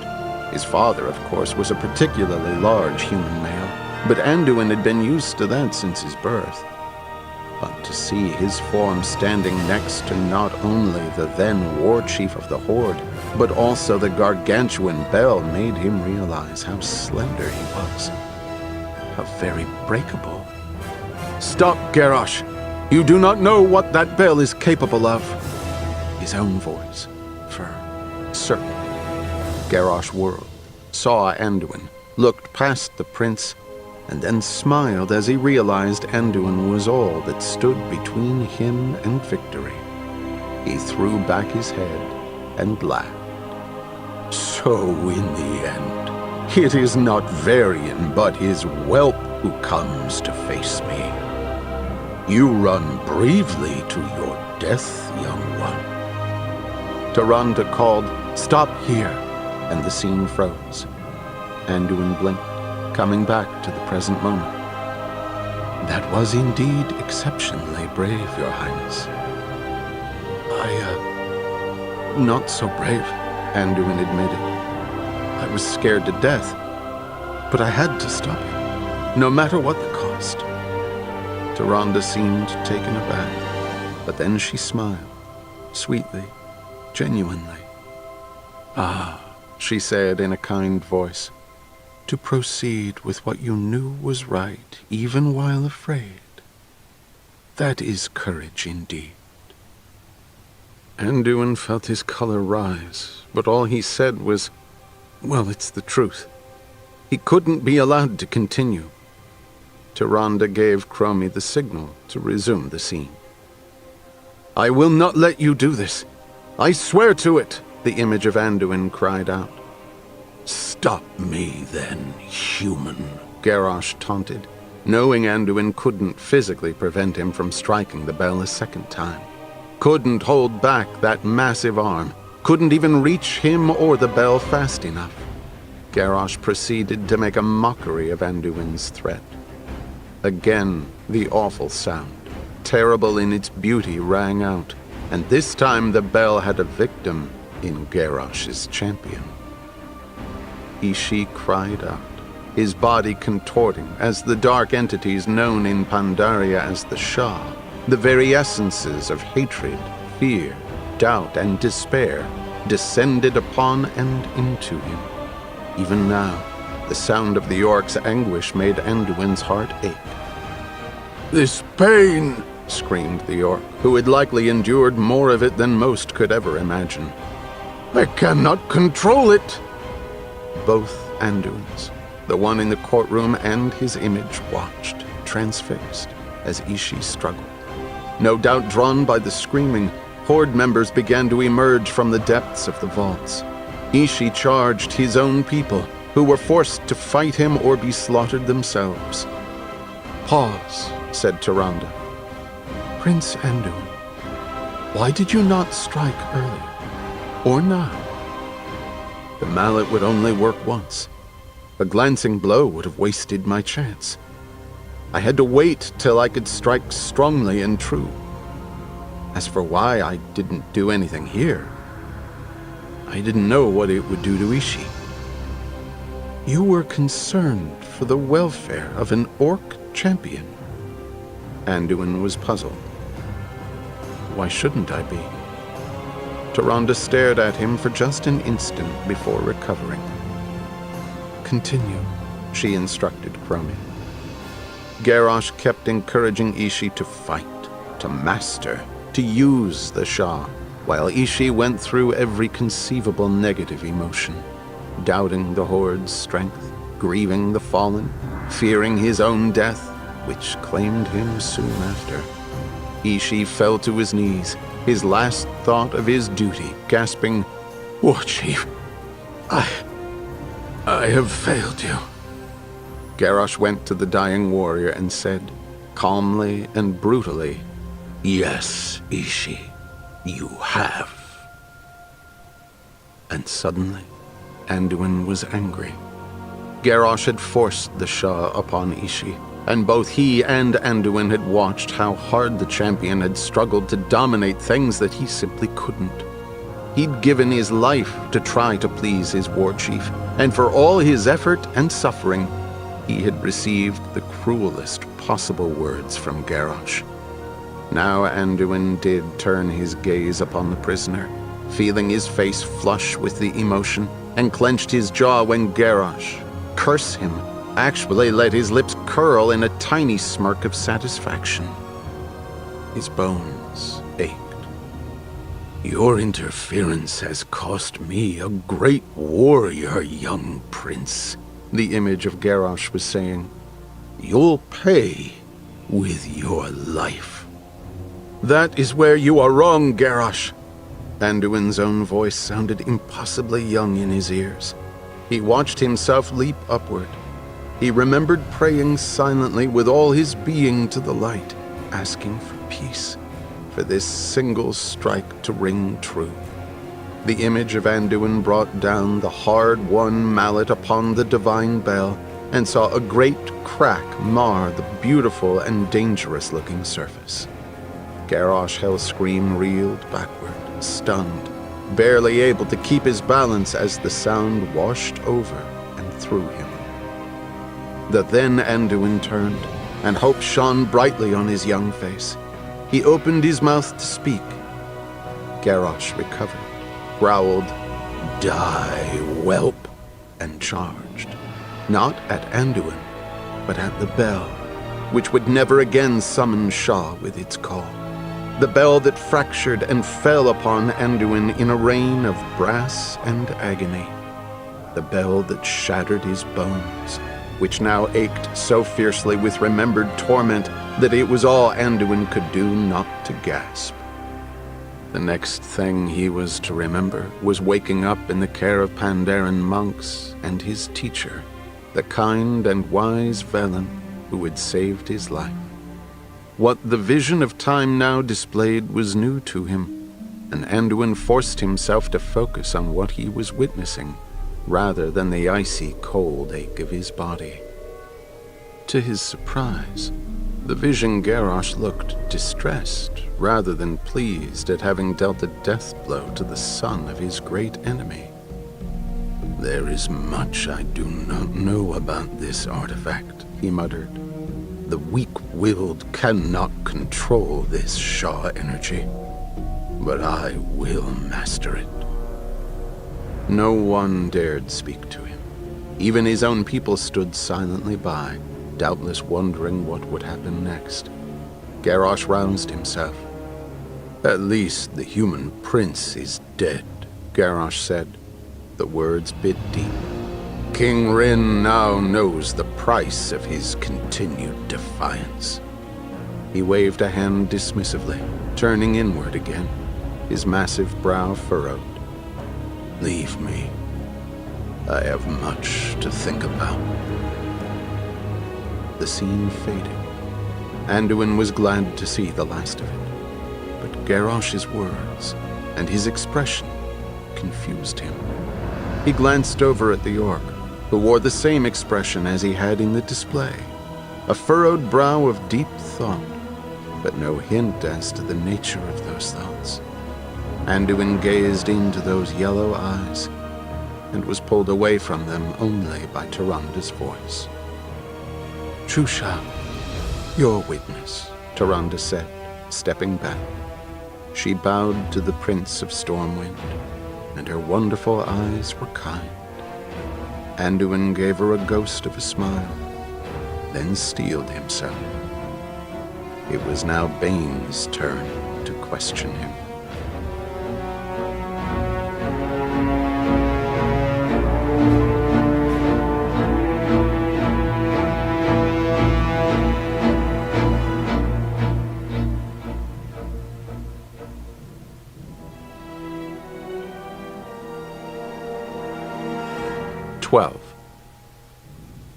Bane inclined his head.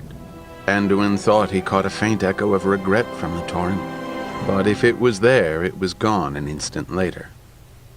"We have all seen what you endured, Prince Anduin," Bane said. "For a while, rumors circulated that you were dead. I am very pleased to see that you survived." "So am I," Anduin said, and a small titter rippled through the courtroom. Bane's ears twitched. "You said earlier that you were frightened when you confronted Garrosh. How did you feel when you realized the bell was about to fall upon you?" Anduin blinked and drew back slightly at the question, then recovered. It happened so fast." "Try to remember, please." The prince licked his lips. "It's impossible to describe how terrified I was. and how betrayed I felt. That sounds foolish, I know, to feel betrayed by an enemy. Why did you come to confront Garrosh at all? To prevent him from invoking the Shah. Understood. But why? Because... Anduin paused. The obvious answer, of course, was that he wanted to stop Garrosh from using the Shah as a weapon. He'd talked his own father out of the same idea, persuasively arguing that the abominations would do more harm than good. Varian had seen the wisdom of it. I wanted Garrosh to understand just what he'd be doing, he blurted. I thought if I could make him grasp the price he'd be paying for victory, He would what? He would see that it wasn't honorable. That it was dark in a way I didn't believe he was dark. That sacrificing his people to those things wasn't the path toward any kind of victory worth having. The words tumbled from him, uncensored, unimagined until they passed his lips. But Anduin knew by the easing of pain in his wounded bones that it was the truth. And it was of the light. Bane's body quivered ever so slightly, and he strode over to Anduin, peering at him intently. When the weight of the brass pieces of the bell crushed you, I would imagine you were filled with fury. That when you awoke and faced an agonizing and long recovery, you wanted revenge against Garrosh for breaking every bone in your body, after you had come to him with help and wisdom. Anduin said very quietly, No. Bane pressed on. You weren't in torment, frightened that you might never walk again, angry. Yes, of course, all those things. But yet you say now, here under oath, that you did not want revenge. It's true. That is a remarkable attitude. Why not? Because it doesn't do any good. It won't unbreak my bones or bring back the dead. It won't do anything but cause more damage. It came easier now, the flow of words, as easy as breathing, and as necessary to life. But certainly you do not wish Garrosh to do any of the things he has been charged with ever again, do you? No. No more torment, no more pain. We are here to help one another, to grow and prosper together. Well, the accuser insists that the only way to be certain that these terrible things won't happen again is to put Garrosh Hellscream to death. Is that what you want? With respect, I protest. What the witness wants is not relevant to the verdict to be rendered in this courtroom. Tyranda's voice was strained, and her movements were slightly less graceful than usual as she sprang to her feet. She shot Anduin a confused look. Fashwa, Bane said, most of Garrosh's victims are dead and cannot speak for themselves. Prince Anduin is one who has survived to tell us his thoughts. If we purport to be trying to obtain justice, I maintain that those who have been the most wronged should be allowed to express their opinions. The Pandaren eyed first Bane, then Tyrande. You do understand, True Shao Bloodhoof, that this is a sword that can cut both ways. If I agree to allow this witness to speak such an opinion, then the accuser's other witnesses may do the same. I understand, Bane replied, and now Tyranda's look of confusion transferred to Bane. Anduin wondered at the Tauren's tactics. Surely he had handed Tyrande a powerful weapon in permitting a witness's opinion on the fate of Garrosh Hellscream. Bane was too intelligent not to realize that. Very well. This shall be admissible. Prince Anduin, you may answer the question. Please tell the court, Prince Anduin, said Bane. Do you want Garrosh Hellscream to die for what he has done? No, Anduin Wrynn said quietly. Why not? Because I believe people can change. What makes you say that? Because I saw it happen with my father. Anduin's eyes flickered to Varian, who looked surprised. Do you think Garrosh Hellscream can change? A pause. Anduin turned his golden head to regard Garrosh intently. Inside his heart was no fear, only peace. He took a deep breath, expanding himself so that the true answer could come. Yes. Bane settled back and nodded. I have no further questions. Tyrande looked at Anduin, then at Bane, then at Anduin again, and shook her head. Anduin permitted himself a quiet sigh of relief as he rose and resumed his regular seat in the audience. Sylvanas sat still as stone, the rage inside her belying her cool exterior. She could not believe the Night Elf's incompetence. If Sylvanas had been the accuser, she would have had many questions for the young human prince. Questions as silky and as dangerous as spider webbing with which to entrap him. Yet despite the fact that Garrosh Hellscream had broken every single bone in Anduin Wrynn's body, the child had piped up with testimony so hand-wringingly heartfelt that Sylvanas felt the mood in the entire chamber shift. And Tyrande had shaken her head. Court will take an hour's respite, said Taranju, and struck the gong. As Bane left the floor, Sylvanas hastened to meet him, but Vol'jin had beaten her to it. The two were heading for the door, and the troll was actually congratulating Bane on his fairness. No one gonna feel that Garrosh was treated badly by the Horde now, whatever else Tyrande springs on you. Man, you could be calling the Prince of Stormwind as a witness for the Defender. Young Wrynn knows what is right, Bane rumbled. He is forgiving.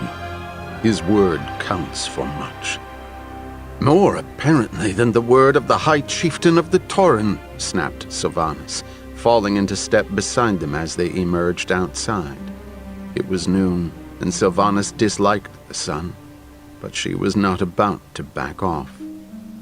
Bane's ears flattened. Be mindful of your own words, Sylvanas, Vol'jin said.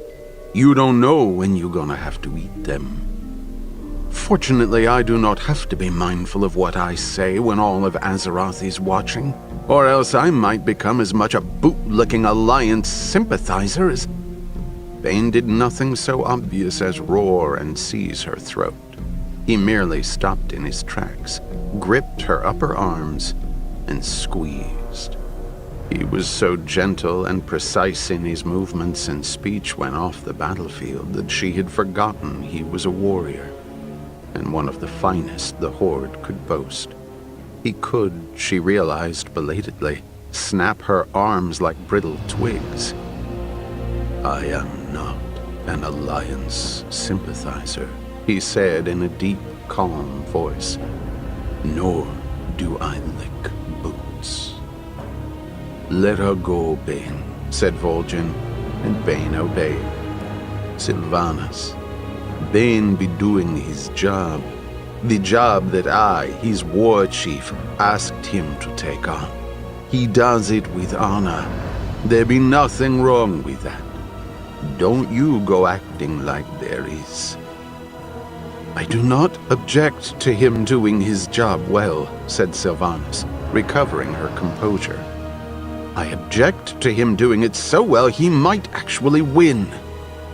Bane chuckled ruefully. You do not intend to, but you flatter me. I believe there is little danger of that, he said. I have made those spectators who are hungry for slaughter pause and think for a moment. Nothing more.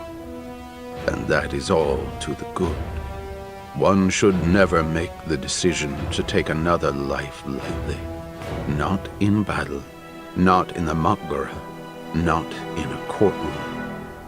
Now, if you both will please excuse me, there is some work I must do in preparation for the next witness. He bowed to both of them, letting his body drop more deeply to Vol'jin than to Sylvanas, and departed. Kairos was waiting for him, and Sylvanas realized he had watched the whole thing. Sylvanas wished she could claw the smirk off the dragon's handsome face. Why wasn't he suggesting more damning things to show? Vol'jin shook his head and sighed. "When you gonna be getting wiser instead of just smarter, Sylvanas?" he said, not unkindly. "When the Horde itself grows wise enough to realize not to dish out mercy to those who have done nothing to deserve it," she replied. Garrosh might have been a good choice for leader of the Horde for a short while, but once Thrall announced he was going for good, something else should have been done. A smile played around the war chief's long tusks. "Like making a dark lady a dark war chief?" Sylvanas shook her head. "Power in that capacity does not interest me. I would have thought you knew that, Vol'jin."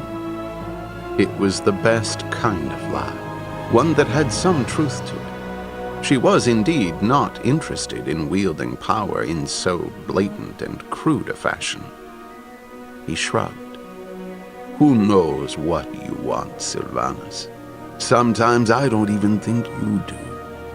He jabbed a sharp-clawed finger at her. "Leave Bane be.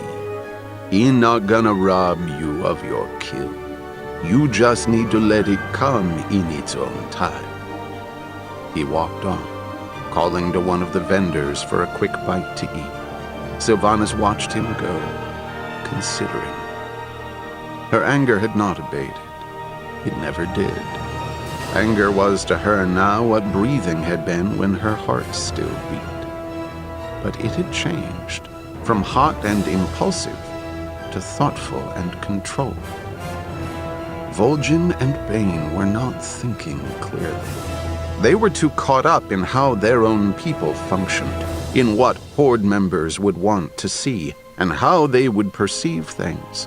Even if they did take into account the light-loving members of the Alliance, the verdict would never be in question. But the jury was not made up of members of the Alliance and Horde. It was made up of beings who were completely impartial and completely detached from the more visceral, transitory, intense emotions of the other races of Azeroth. Perhaps that detachment would stretch to being aloof from concepts such as mercy and second chances, in which case she need not worry. Or perhaps it would distance them too much from white-hot vengeance and the unending ache of the deaths of people one had once loved. Clarity came to her, calming and arrow-sharp. She could not take the risk that the Celestials, august as they might be, would make the wrong decision. Sylvanas would not let her kill come in its own time, as Vol'jin had urged. She would take matters into her own hands, as she had done many times before. But how, precisely? It was possible she could accomplish it alone, but unlikely. Whom then could she trust? Not Bane, of course. Not Vol'jin. Perhaps Theron. He had seemed willing to talk. And Gallywix doubtless had a price. There was still some time left before court resumed. She always thought better in her own realm, in the Undercity, beneath lowering skies and surrounded by the Forsaken, who entrusted themselves to her guidance. She would let them, let her home inspire her. She approached the mage assigned to the court, Yu Fei, and requested a portal. Just as Yufei had finished murmuring the words of the spell and an image of the Undercity appeared before her, another Pandaren, whom she did not know, raced up. "Lady Sylvanas," he said, "my apologies, but I was instructed to give this to you." He pressed a scroll and a small package wrapped in blue cloth into her hands. Stepping back quickly, he bowed. Even as Sylvanas opened her mouth to inquire who had sent said scroll, the air shimmered around her, and she manifested in her quarters. They were spare, as befitted one who did not linger over long in them. Sylvanas Windrunner no longer needed sleep as such, though she did come here from time to time simply to be alone and to think. She had few belongings: a bed hung with heavy, dark drapes, a desk with candles and writing materials, a chair, and a single shelf lined with a half-dozen books. Select weapons were displayed on the wall within easy reach. She needed very little else in her present existence, and she did not keep much from her past one. Curious as to who might be sending her a missive and a package, and cautious about opening them, Sylvanas inspected the scroll thoroughly. She sensed no magic from it, nor did she notice any telltale signs that would alert her to poison.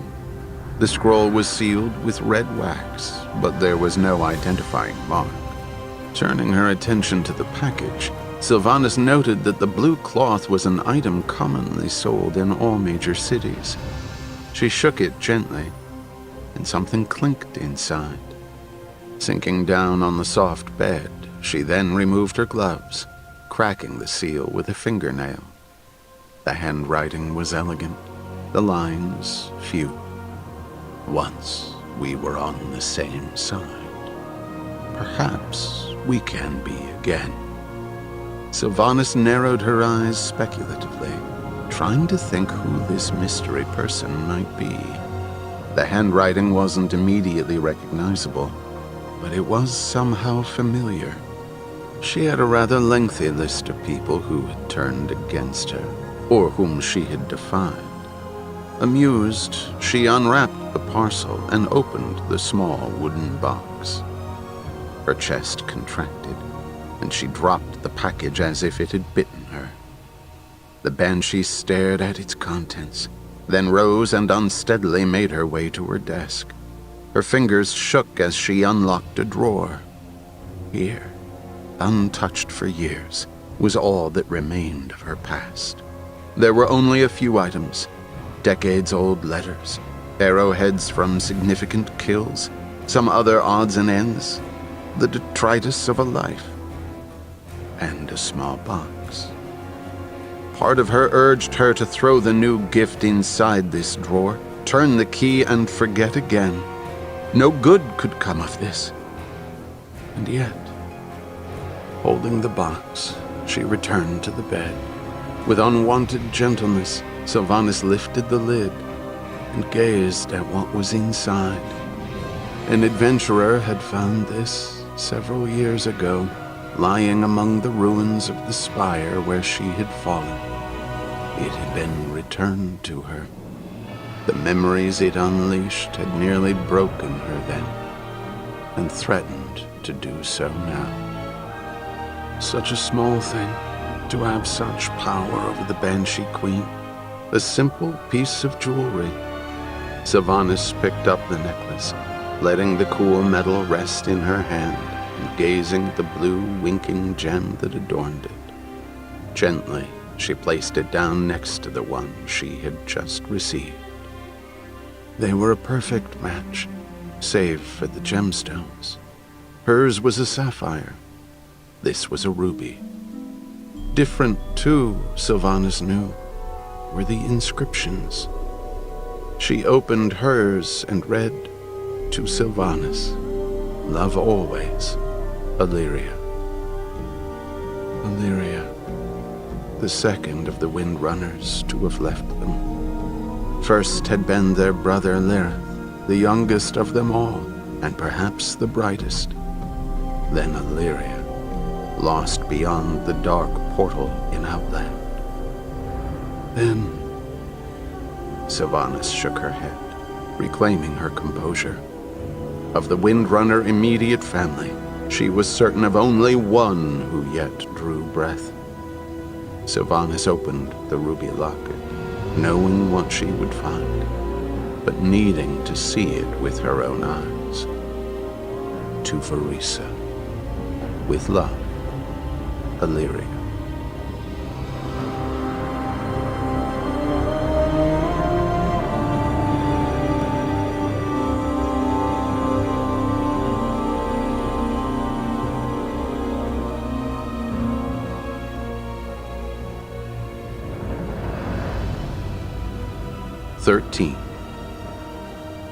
The note was written in bold print, brief and to the point. I will see you at home after court. So few words to make Verisa so nervous. Her sister was clever. No one intercepting this would know who had sent it, and even if they did, it seemed so harmless a message. Except it wasn't. Home, in this case, had a very dark meaning. Verisa thanked Jiaji, the Pandaren courier who had so unwittingly borne messages that could potentially have started a war, rolled the scroll up till it was barely as thick as the quill that had written on it, and tossed it into a nearby brazier. Verisa, she started in world. It was Varian. It's almost time to go back in. If you want some dumplings, best get them quickly. He and Anduin were finishing up some spring rolls and heading toward the temple. Belatedly, Verisa realized that the brazier into which she had tossed the note belonged to a stout Pandaren cook, who was busily stacking bamboo steamers atop one another and using chopsticks to delicately fish out perfectly formed dumplings. He smiled inquiringly at her, and she nodded, although food was the last thing on her mind. You'll like them. Anduin almost cleaned out Michal yesterday, Varian said, grinning and ruffling Anduin's fair hair. The boy ducked sheepishly, looking his age for once. The human cub is growing stronger, Michal said. Pandaren food suits him. I am honored to provide both sustenance and pleasure to one who understands my land so well. Try one of the little ones with seeds on them, Anduin urged Verisa. They're filled with lotus root paste. Amazing. Thanks, Verisa said. I will take 2, please. So will I, on second thought, Anduin said. You head on in, Father. I'll join you shortly.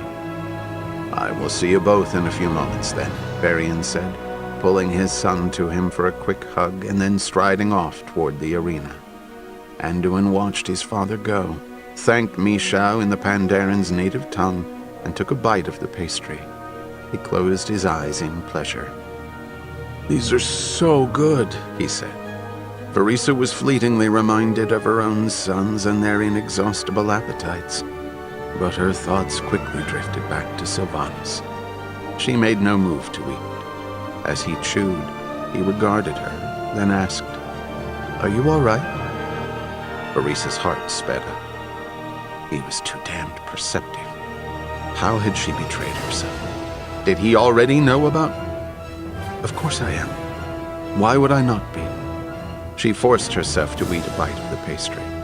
The exterior was soft and chewy, the interior sweet but not cloying. Had her stomach not been in knots and her mouth not been as dry as sand, she might have enjoyed the delicacy. Well, because of what I said in court. I know that you and Aunt Jaina aren't too keen on giving Garrosh a second chance. And I wanted you to know that I understand why. I do. Relief made her feel weak. And I understand why you feel as you do. His face lit up, and at once she felt guilty for the prevarication. Really? You see the best in everybody, Andrew.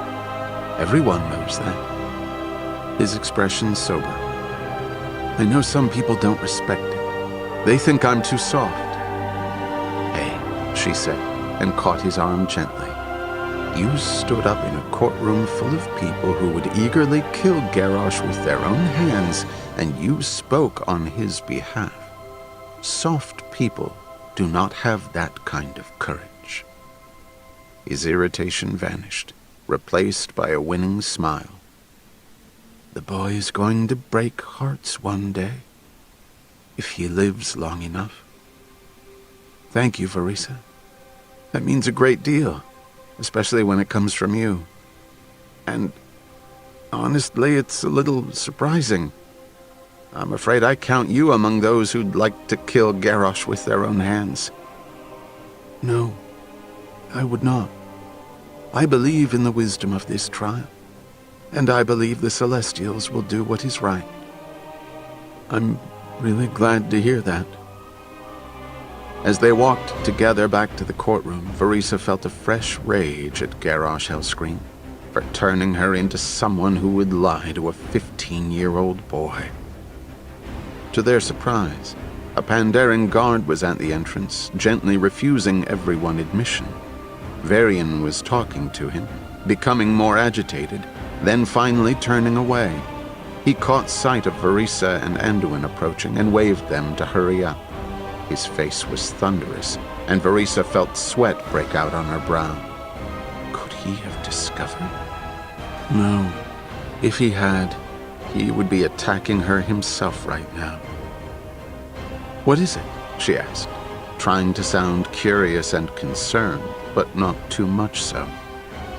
Court is closed for the rest of the day, Varian said brusquely. Anduin, come with me. Verisa, you can return to Violet Rise if you wish. Of course, said Verisa.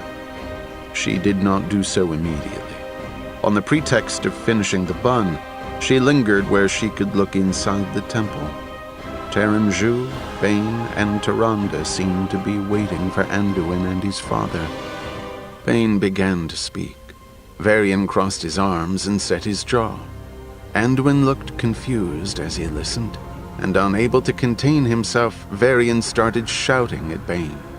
Taranju said something, and Varian turned to shout at him and Tyrande as well, while Anduin tried to calm things down. Ranger General, said the Pandaren guard, respectfully, this is not for your eyes. She felt heat rise in her face and nodded. Of course, I apologize. She turned and walked away, wondering what new tactic Bane was going to employ to try to wring sympathy from the august celestial jury for a mass murderer. Verisa clenched her fists and strode off. Twilight could not come swiftly enough for her. What's going on? Anduin asked as he looked from Taranju to Tyrande to Bane, and finally to his father. His father's was the only expression he could read. Varian was extremely upset by something. Anduin, Varian said. Bane has asked. A muscle in his jaw tightened. Light blind me, I can't even say it. Bane stepped forward. Your Majesty, I wish to thank you for even bringing the prince here. Don't thank me yet, muttered Varian. I'm this close to marching him back home to Stormwind. But what? Anduin began. Bane flicked an ear. I have been asked to make a request. Who asked? Anduin started, but the words died in his throat. All at once he knew who, and he knew what. There was only one question. Why? I don't know why he wants to speak with you, Bane said, and his ear flicked again in obvious frustration. Only that he does. He says you are the only person he will talk to. More like the only person who would talk to him, said Varian. Anduin placed a hand on his father's arm. I haven't said I would yet, father. He looked at Taranju. Is something like this even allowed in the trial? Under Pandaren law, I determine what is permissible in this trial, young one. Chu Shao Bloodhoof approached me some time ago, and I meditated on this. I instructed him to wait until after you had given your testimony. Both accuser and defender have waived their rights to ask you to testify any further, so both have something to gain and to lose. Being blunt, said Bane, you are known as a kind and compassionate human, Your Highness. It would benefit my case if you were to befriend Garrosh and exercise your right to speak of it, and harm my case if you were to turn against him and speak of that. Chu Sha Whisperwind faces the same conundrum, only reversed. So why not just forbid it? Because Garrosh is considering breaking his silence in court, if you do so, said Tyrande. That means I would get a chance to question him directly, and that could strongly help my case. And depending on what happens in your conversations, it could strengthen mine, Bane said. As I said, it's a gamble. I cannot force Garrosh to speak in court, but I feel it would be an important thing if he did, Terenju said, no matter what happens. No one could say he did not have a chance to speak then. So it's all on my shoulders, Anduin said. You're really not giving me much of a choice, are you? You don't have to do this, Varian said. You know I'd rather you didn't. I think you've been through enough. Then why didn't you just say no, Father? Because you're of an age to decide for yourself. And it's got to be your choice, Varian said. As much as I wish it weren't. I had to bring you the option. You can see Garrosh, or never have to see him again, if you'd like. That surprised Anduin, and it gave his father a small, grateful smile. He thought for a moment, trying to calm the flood of conflicting emotions. He thought again of the bell's pieces crashing down on his vulnerable body, of the hate on Hillscream's face, and his bones ached in response. To never again see Garrosh, to sidestep a deliberate invitation to pain. Oh, that was alluring. Garrosh had done nothing at any point to indicate anything but contempt and loathing toward Anduin, and there had been ample opportunities. The prince owed him nothing. He'd already spoken more kindly of the former war chief than anyone had any right to expect. He'd done enough to help save the life of someone who had been all too eager to take his. And yet, Anduin recalled Garrosh's reaction when he thought the prince dead. Not gleeful or gloating, as one might suspect, but contemplative. And the weariness in Garrosh's posture right here in the courtroom. What had Garrosh been contemplating at those moments? What emotions was he experiencing to reach out to a priest? Might he be feeling remorse? The ache in his bones receded slightly, and Anduin arrived at a decision. He looked at the faces of those assembled, each one a different race and in a different relationship to him. His human father, a night elven heroine, a Pandaren guardian, and Bane, Tauren friend, unexpected by anyone's reckoning, never spoken of, but true. Someone in trouble has asked me to speak with him. How, Father, could I say no, and still stand in the light? Varian at first had insisted on accompanying his son, but Anduin, keeping his hope to himself, had refused. He also demanded that any guards present come no closer than the entryway, so that his conversation with Garrosh would remain private. Varian had argued against that for almost a solid hour, but to no avail. I am being called upon as a priest in this, Anduin had said. He must be able to speak freely to me, and know that what he says I will keep in confidence. with little graciousness, Varian finally conceded. He looked at Terenju, Tyrande, and Bane in turn.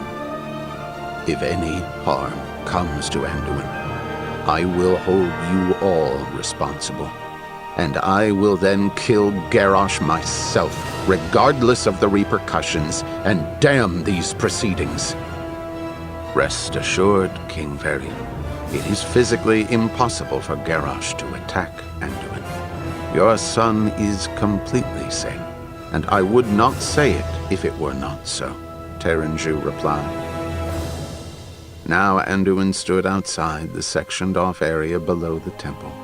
Two of Garrosh's guards, the Shadowpan monks Li Chu and Lo Chu, awaited him, flanking the door. They bowed. "Welcome, honored prince," Li Chu said. "You show courage in facing your enemy." Anduin's stomach was in knots, and he was relieved when his voice didn't betray his apprehension. "He is not my enemy," he said. "Not here. Not now." Lo Chu smiled slowly. "To understand that is to demonstrate that you are wise as well as brave. Know that we will be at the entry at all times, and will come the instant you call for us." "Thank you," Anduin replied. Velen had taught him how to calm the spirit when agitated, and now he followed that advice, inhaling slowly for a count of 5, holding the breath for a heartbeat, then exhaling to the same count. "All things will be well," Velen advised. "All nights end, and all storms clear. The only storms that last are those within your own soul." It worked, at least until he stood before Garrosh's cell. The cell itself was cramped. There was room only for sleeping furs, a chamber pot, and a basin. Garrosh was unable to walk more than a pace or two in any direction, and even his limited amount of movement was defined by chains linking his ankles. The bars were thicker than Anduin's whole body, and the octagonal openings were sealed with a soft purple radiance. Terenju had spoken truly. Garrosh Hellscream was imprisoned both physically and magically. Anduin noticed all this only peripherally. His eyes went at once to those of the orc, who sat upright on the furs. The prince did not know what to expect. Anger, pleading, mockery.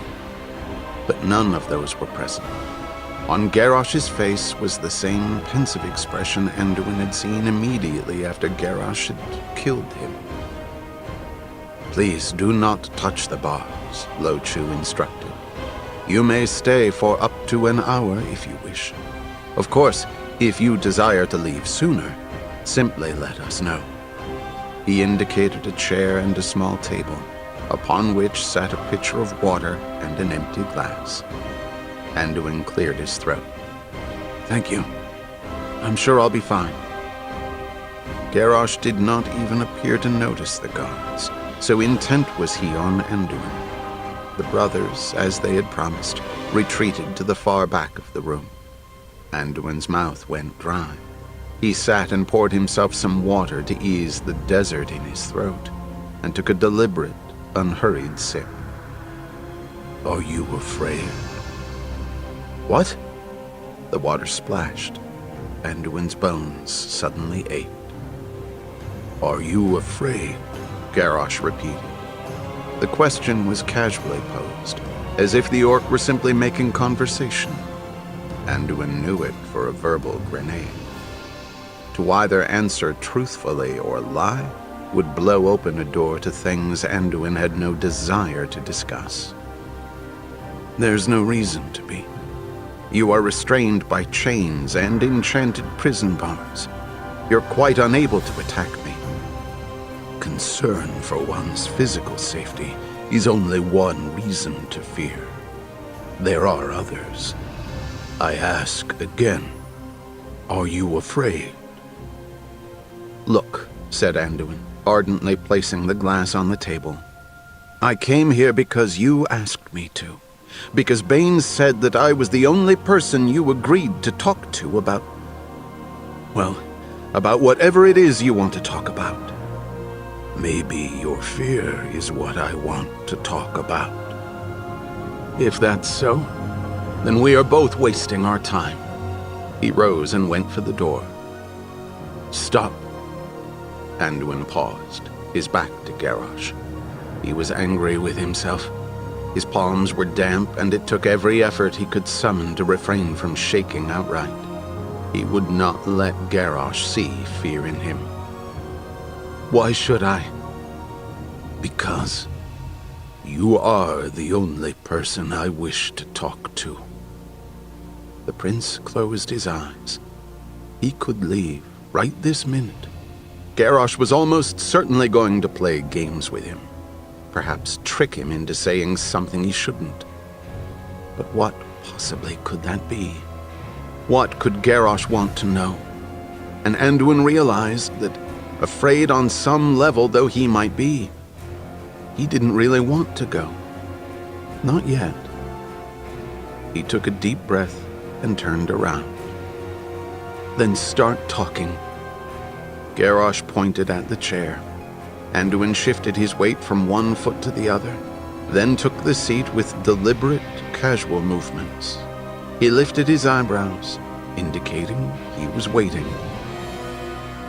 You said you believed I could change, Garrosh said. What in this world or any other could make you think that, after what I have done? Again, no real emotion, only curiosity. Anduin started to answer, but hesitated. What would Jaina?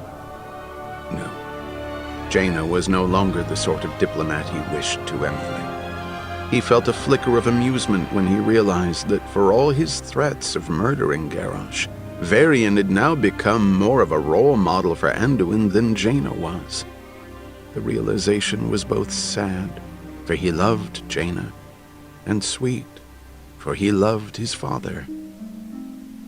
Tell you what, we'll take turns. An odd smile curved Garrosh's mouth. We have a bargain. You're a better negotiator than I expected. Anduin let out a short bark of laughter. Thanks, I think.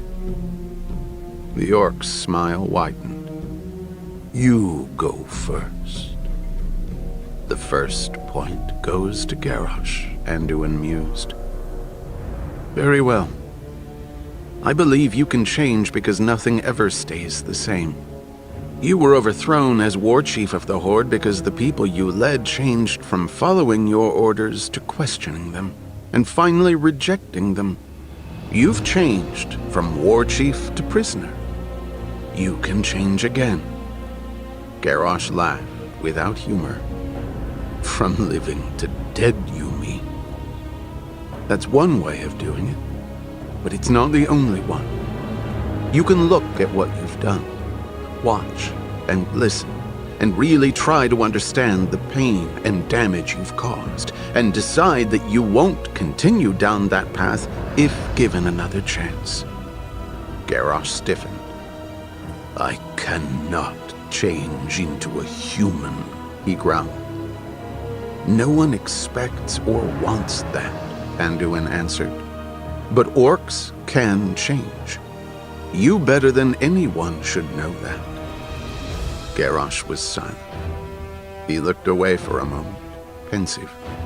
Anduin resisted the impulse to cross his arms, instead forcing his body posture to seem relaxed, and waited. A bright-eyed, coarse-furred rat poked its head out from under the sleeping furs. Its nose twitched, and then it ducked back out of sight. The war chief of the Horde once, and now his cellmate is a rat.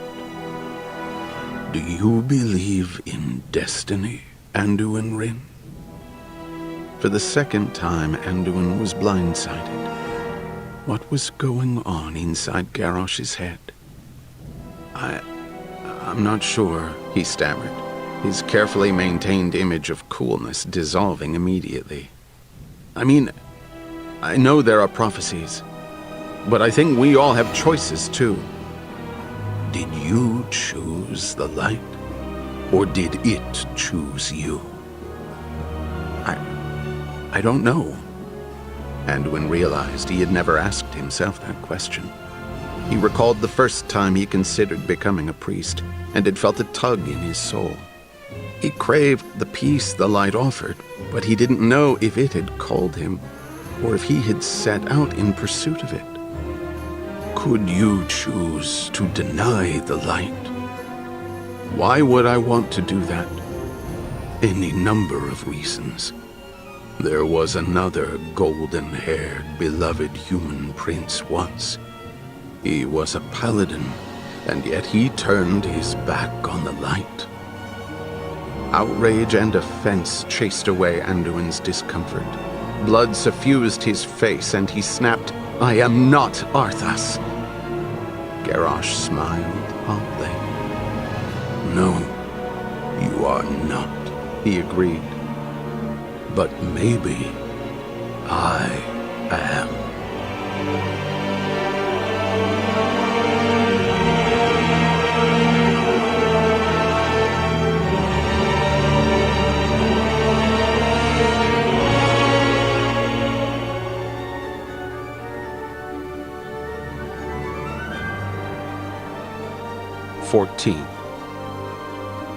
The Ghostlands, it was called now. Once the Windrunner family called it home. Varisa had been invited back a single time before by Haldoran Brightwing to fight their mutual ancient enemy, the Amani. It had made her soul sick then, and did so again now. As she flew her hippogriff over the Thalassian Pass, her stomach muscles contracted, and her palms grew slippery on the reins. The dead scar, twining its way through a once beautiful land, leaving a trail like a slug where hundreds of undead feet had trod. No one knew if it would ever recover. It penetrated Tranquillium, aptly named no longer, dividing the sanctums of the moon and of the sun, on into Eversong Woods and through Silvermoon, cleaving that wondrous city of song and story as well. Even from this height, she could see the legacy of the Lich King, dead things still shuffling, still killing, dead, but not dead, like my sister. No, not like Sylvanas. She and her people had their own wills, their own minds. They could choose what they would and would not do, whom they would and would not kill. And that ability was what had brought Varisa back to the place of her childhood, where she had never thought to return.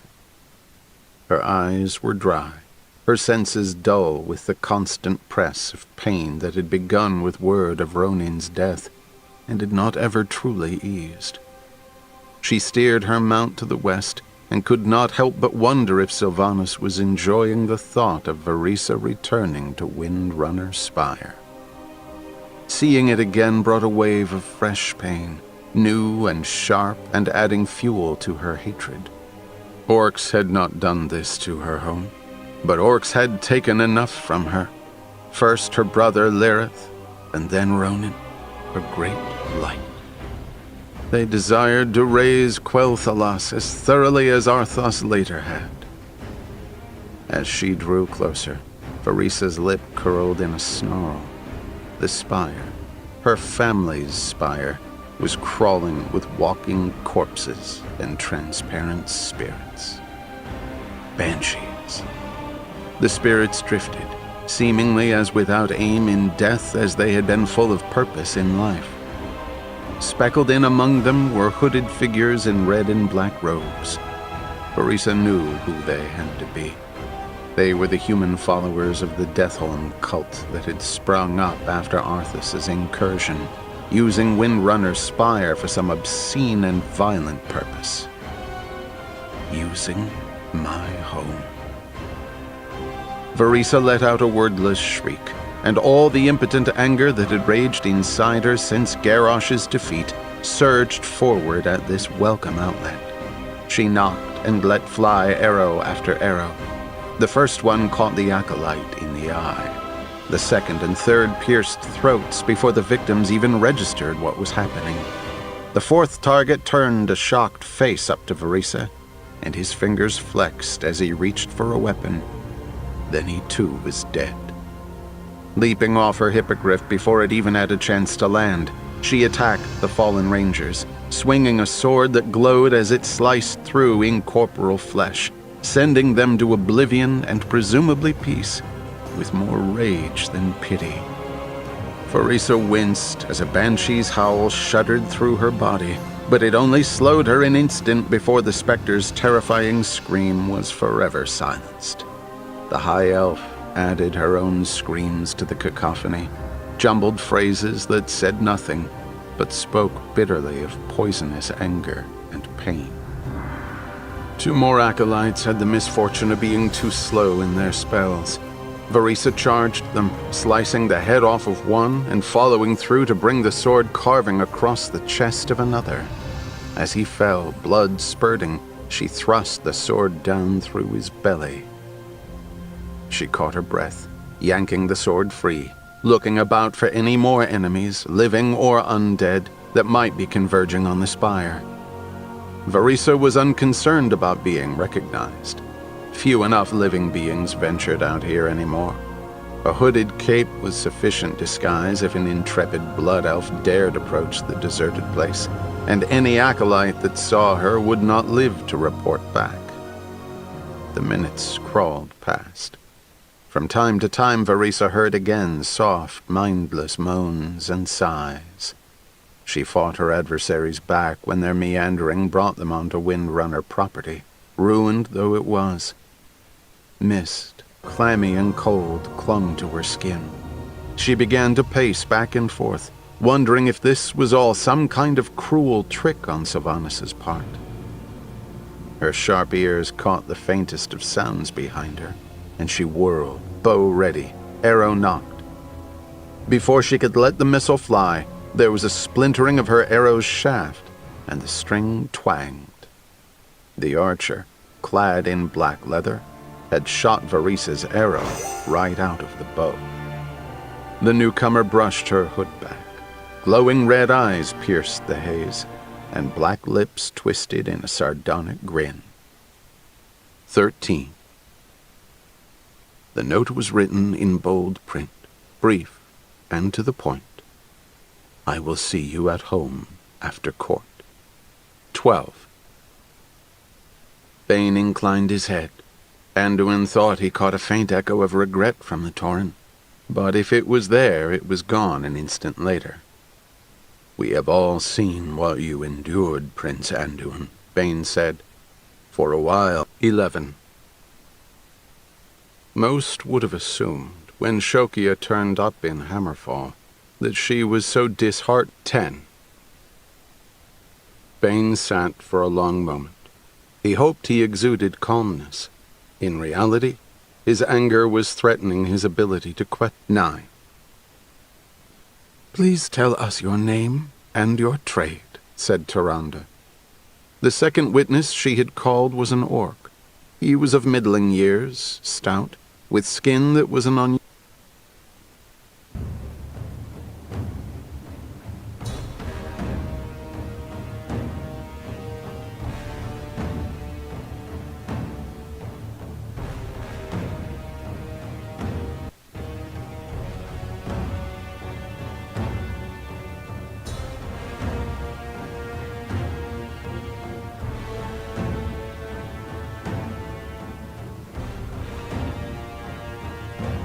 How goes the fight?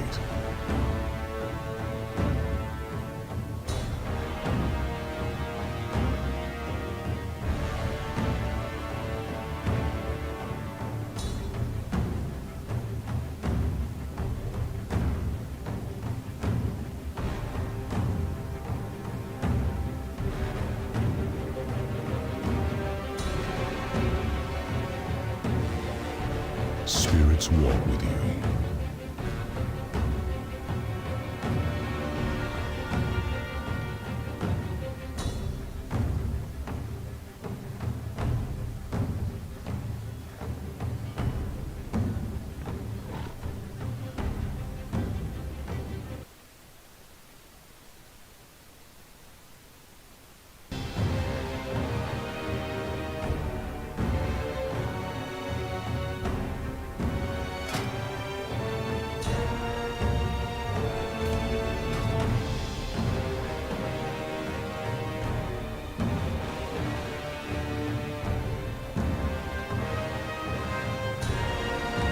did not wait for the muster call. His blood burns too hot.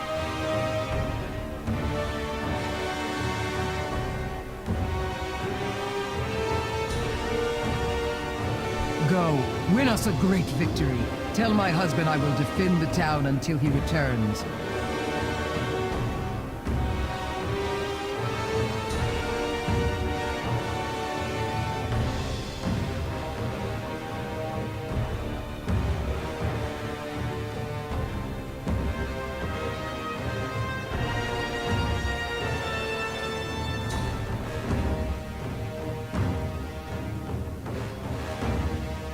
Warriors, today the tide turns.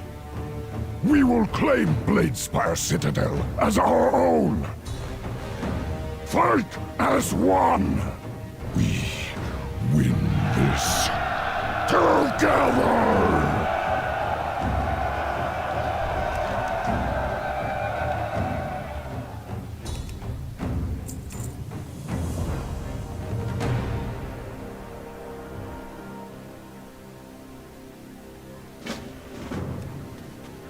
Durotan, your brother has already rushed ahead.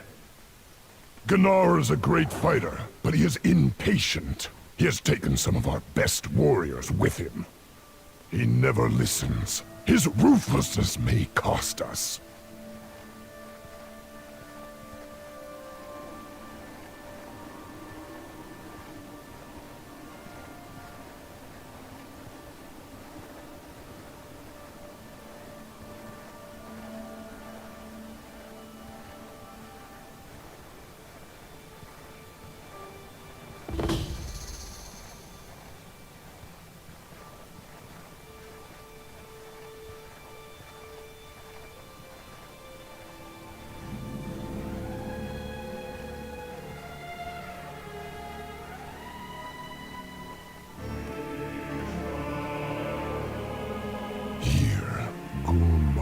Tower.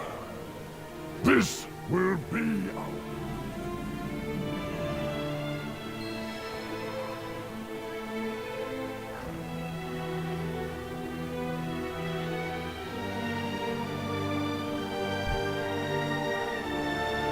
The battle is joined.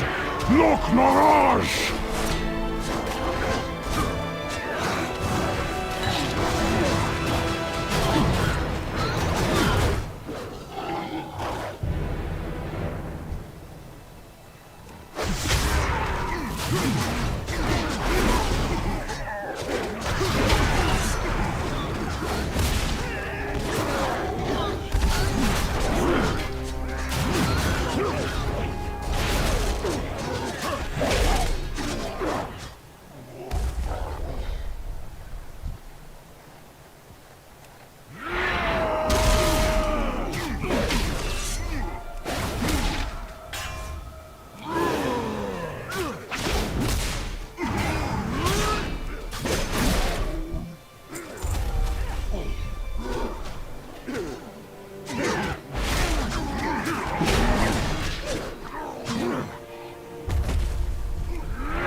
tower is ours.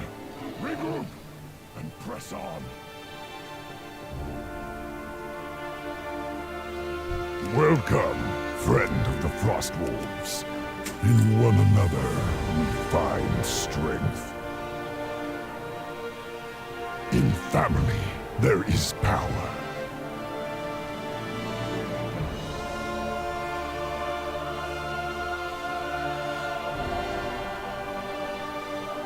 Stay strong. I will ride ahead. Frost Wolves, hold the tower.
It is a good day to fight.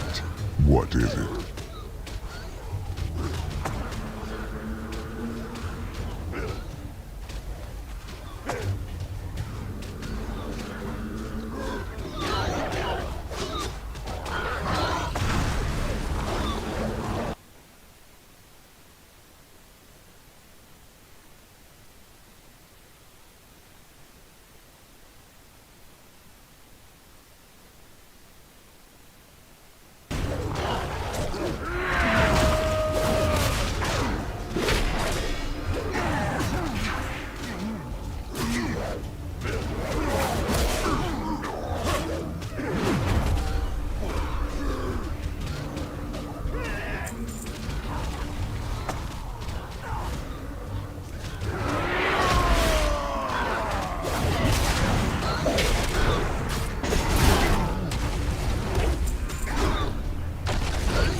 Stand back.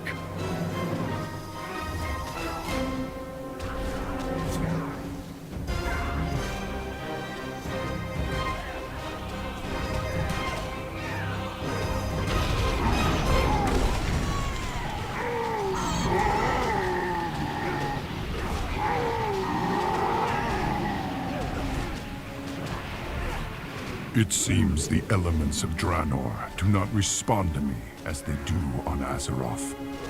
Go on ahead. Durotan awaits. I must catch my breath.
Frostwolf blood runs thick.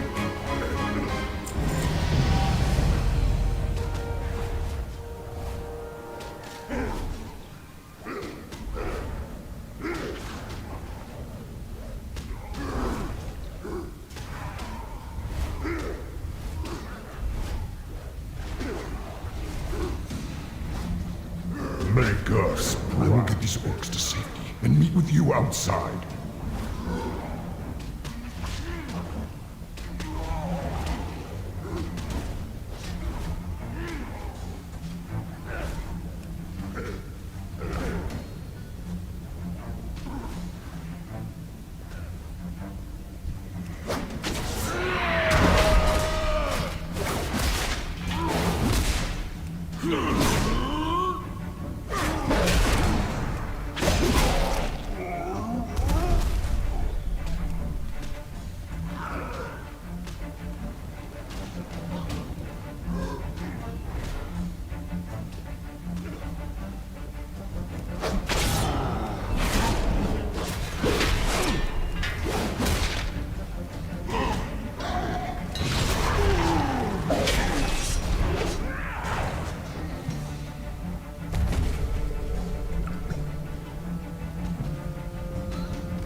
I need is a wolf at my side, and a fellow warrior at my back. Run with the pack.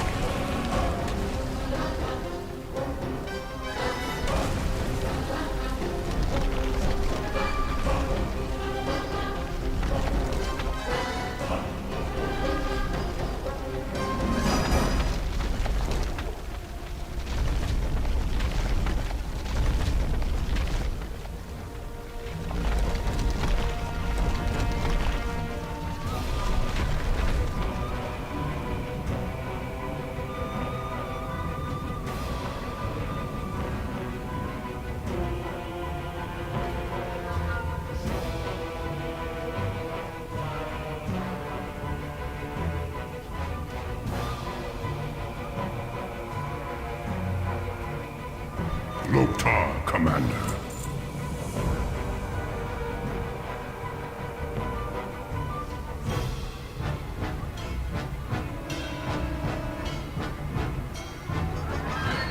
For the Horde.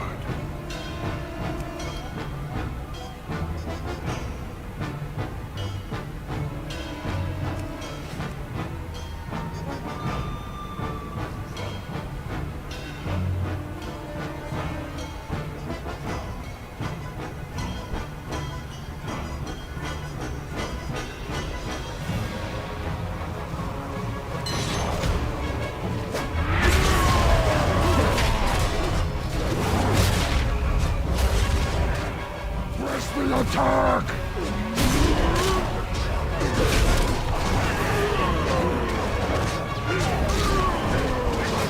The Frostbolts will triumph!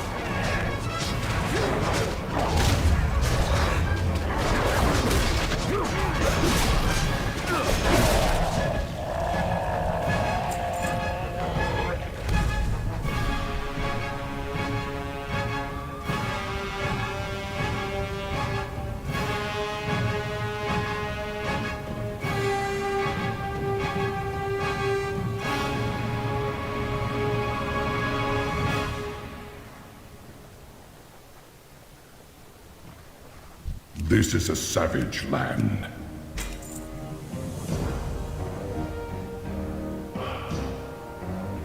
Our spirit will triumph. Fight with honor.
Welcome, friend of the Frost Wolves.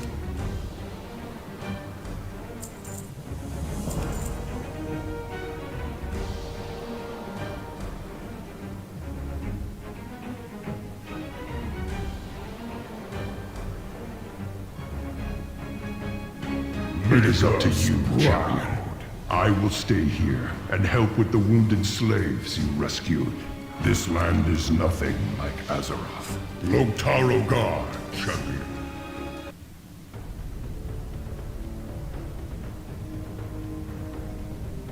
Furious little Orcling.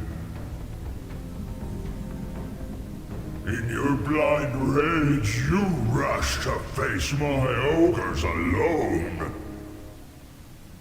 I'll drown you in the blood of your little army! Oh, they will end you, little lone wolf. Your conquered clan will fill my slave pens.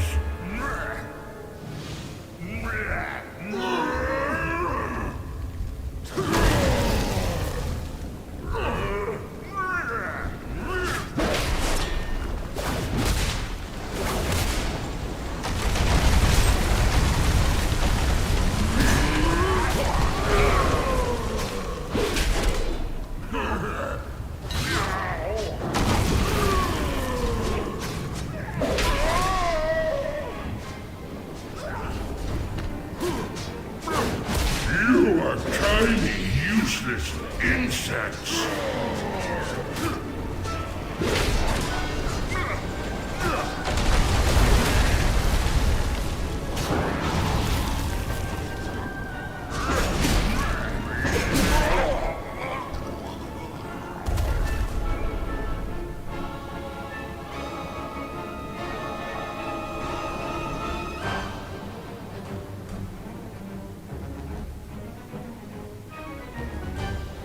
The Citadel is ours! Come, brother, we press the attack!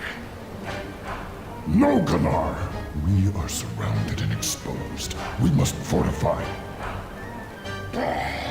You are too cautious. I will gather our warriors and do it myself! Reckless brother.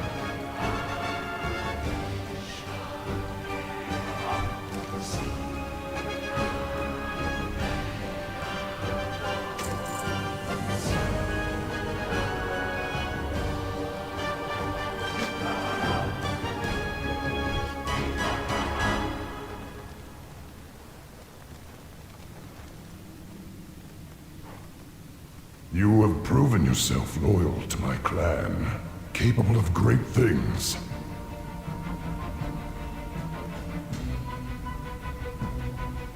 Our hold on Bladespire is tenuous, and some of my best warriors have raced off with my reckless brother.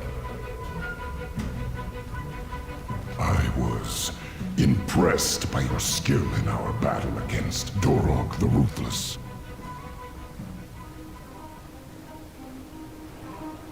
I would be honored if you continued to fight by our side.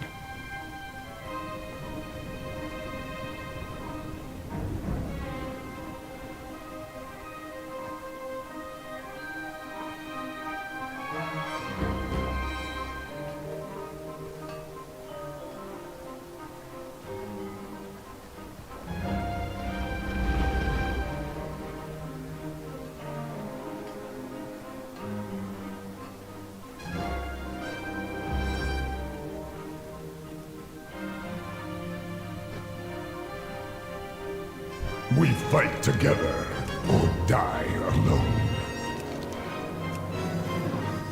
Stay strong.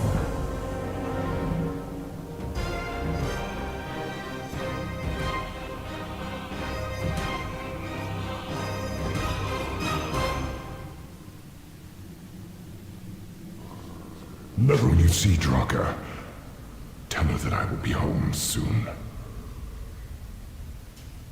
Frost Wolf blood runs thick.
go in the game. The Jets by 3, 76-73. The Jets led by as many as 13 of the game and 11 and a half. Here's Love.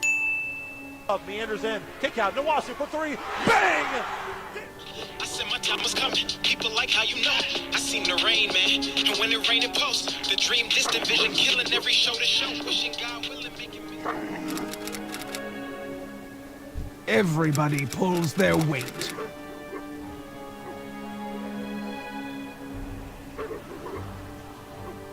Run with the pack.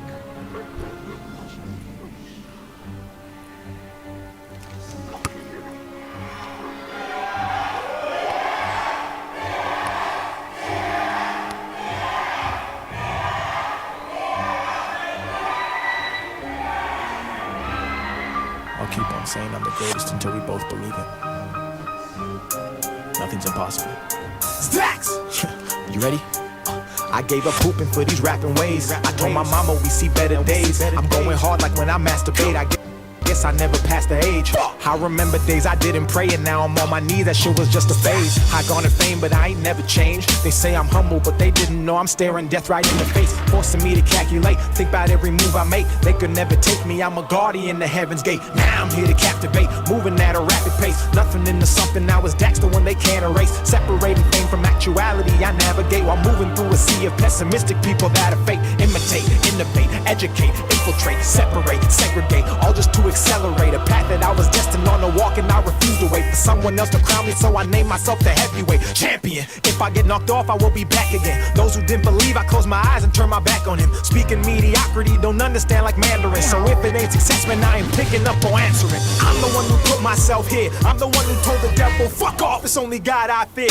I'm the one who put the stars into alignment, had a dream and then collided it with work, and then I named it perfect time. And I'm the one that fell down, bounced back, relapsed, got lapped, reclassed, but never fell off track. Fighting demons in the evening, overnight while I was cleaning. $7.25 an hour was the wage, no cap. I am the definition. I don't lack skill, I lack recognition. I don't have dreams, I have premonitions. Every single word I spit is ammunition. Gassing on the competition, never break a sweat. The shit is practice like an exhibition. Fuck permission, I ain't never asking, I don't need forgiveness. That is weakness, only time I bow is when I'm meeting Jesus. That is genius. Let a fuck nigga hate. Went from nothing into something, watch a nigga go great. So what you gon' say? What you gon' do? How you gonna let a janitorial nigga outperform you? I came from the bottom and I swear I'm here to warn you that everything I do is destiny, cause I was born to seek and disarm you. Eat in regards to every other rapper verse me is just partial. On a fucking mission that's comparable to Marshall. Pop, Big, Cole, J, Nas, fuck you. Even if you wanna hate on me, I will still love you. Niggas throwing dirt all on my name, I can't trust you. Climbing to the top, yeah, something that I must do. That I must do, it's facts. Chase your dreams. What people say about you says more about them. Never forget that.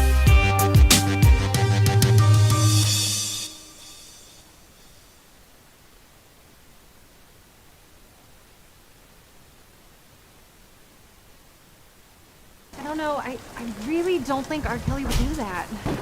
I seen the tape though, it was definitely him.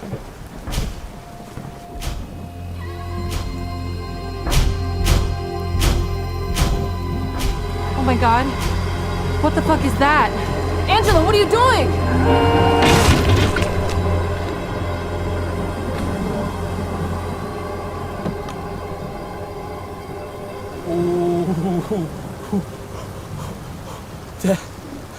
That was not my fault.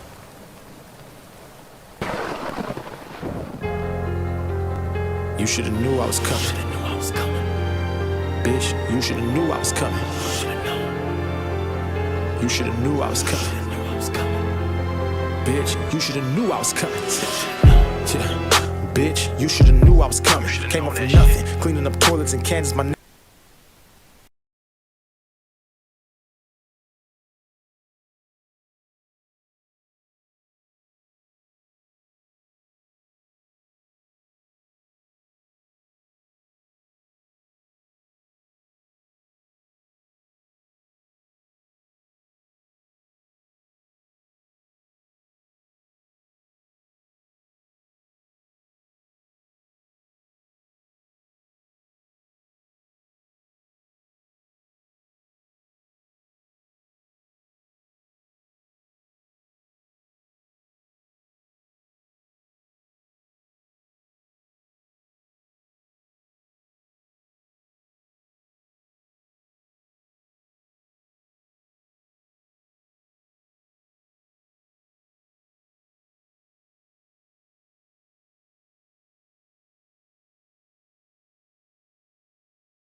me know when you wish to begin.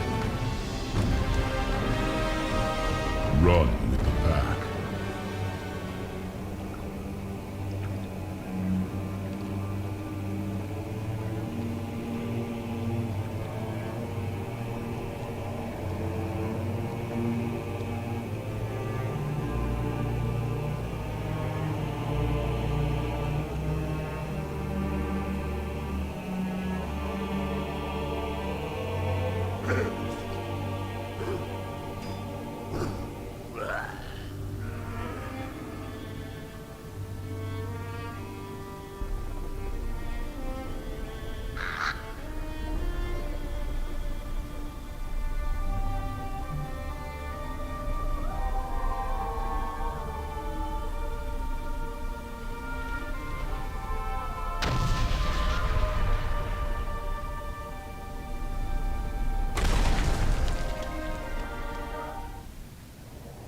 This iron tide comes for us, because Durotan is strong, and the Frostwolf would not join them.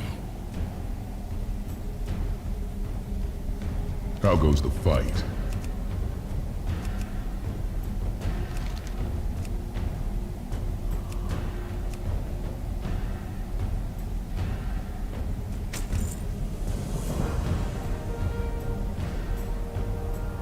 The elements once spoke to me. Now I hear only whispers. Is this our fate, or a warning?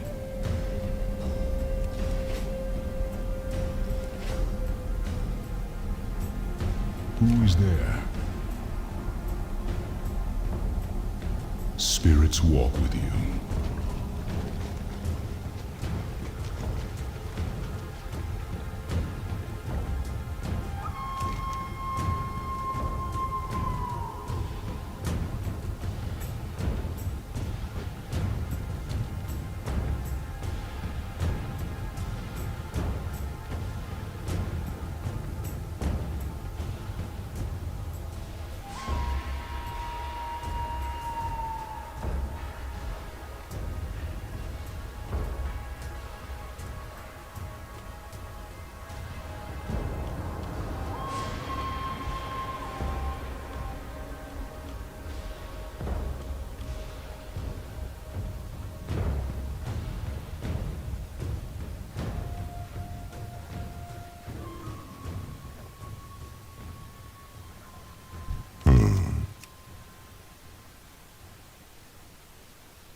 For the Frostwolves.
All I need is a wolf at my side, and a fellow warrior at my back.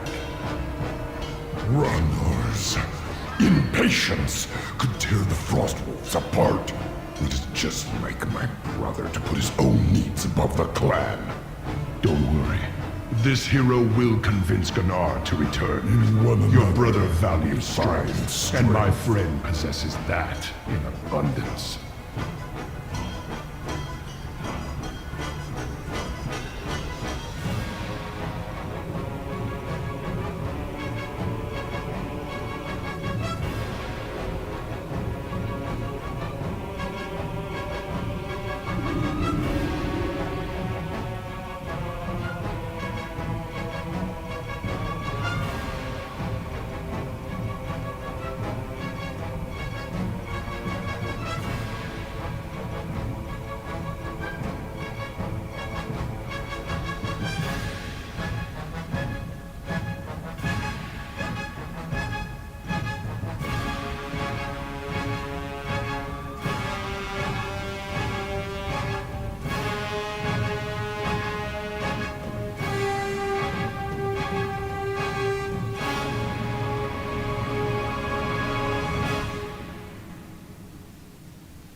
I foresee a mutually beneficial transaction.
lead your armies, win many hard-fought battles across Draenor.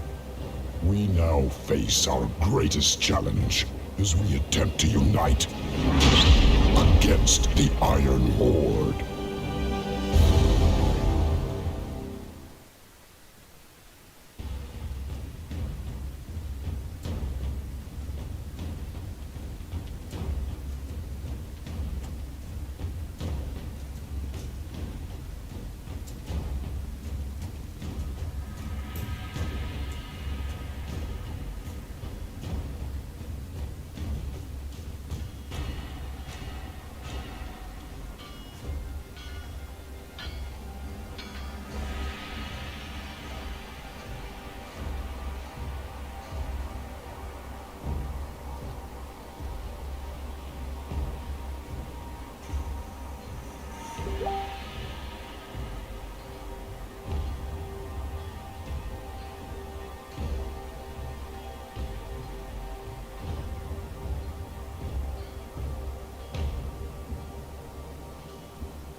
Hey, what you got, boss?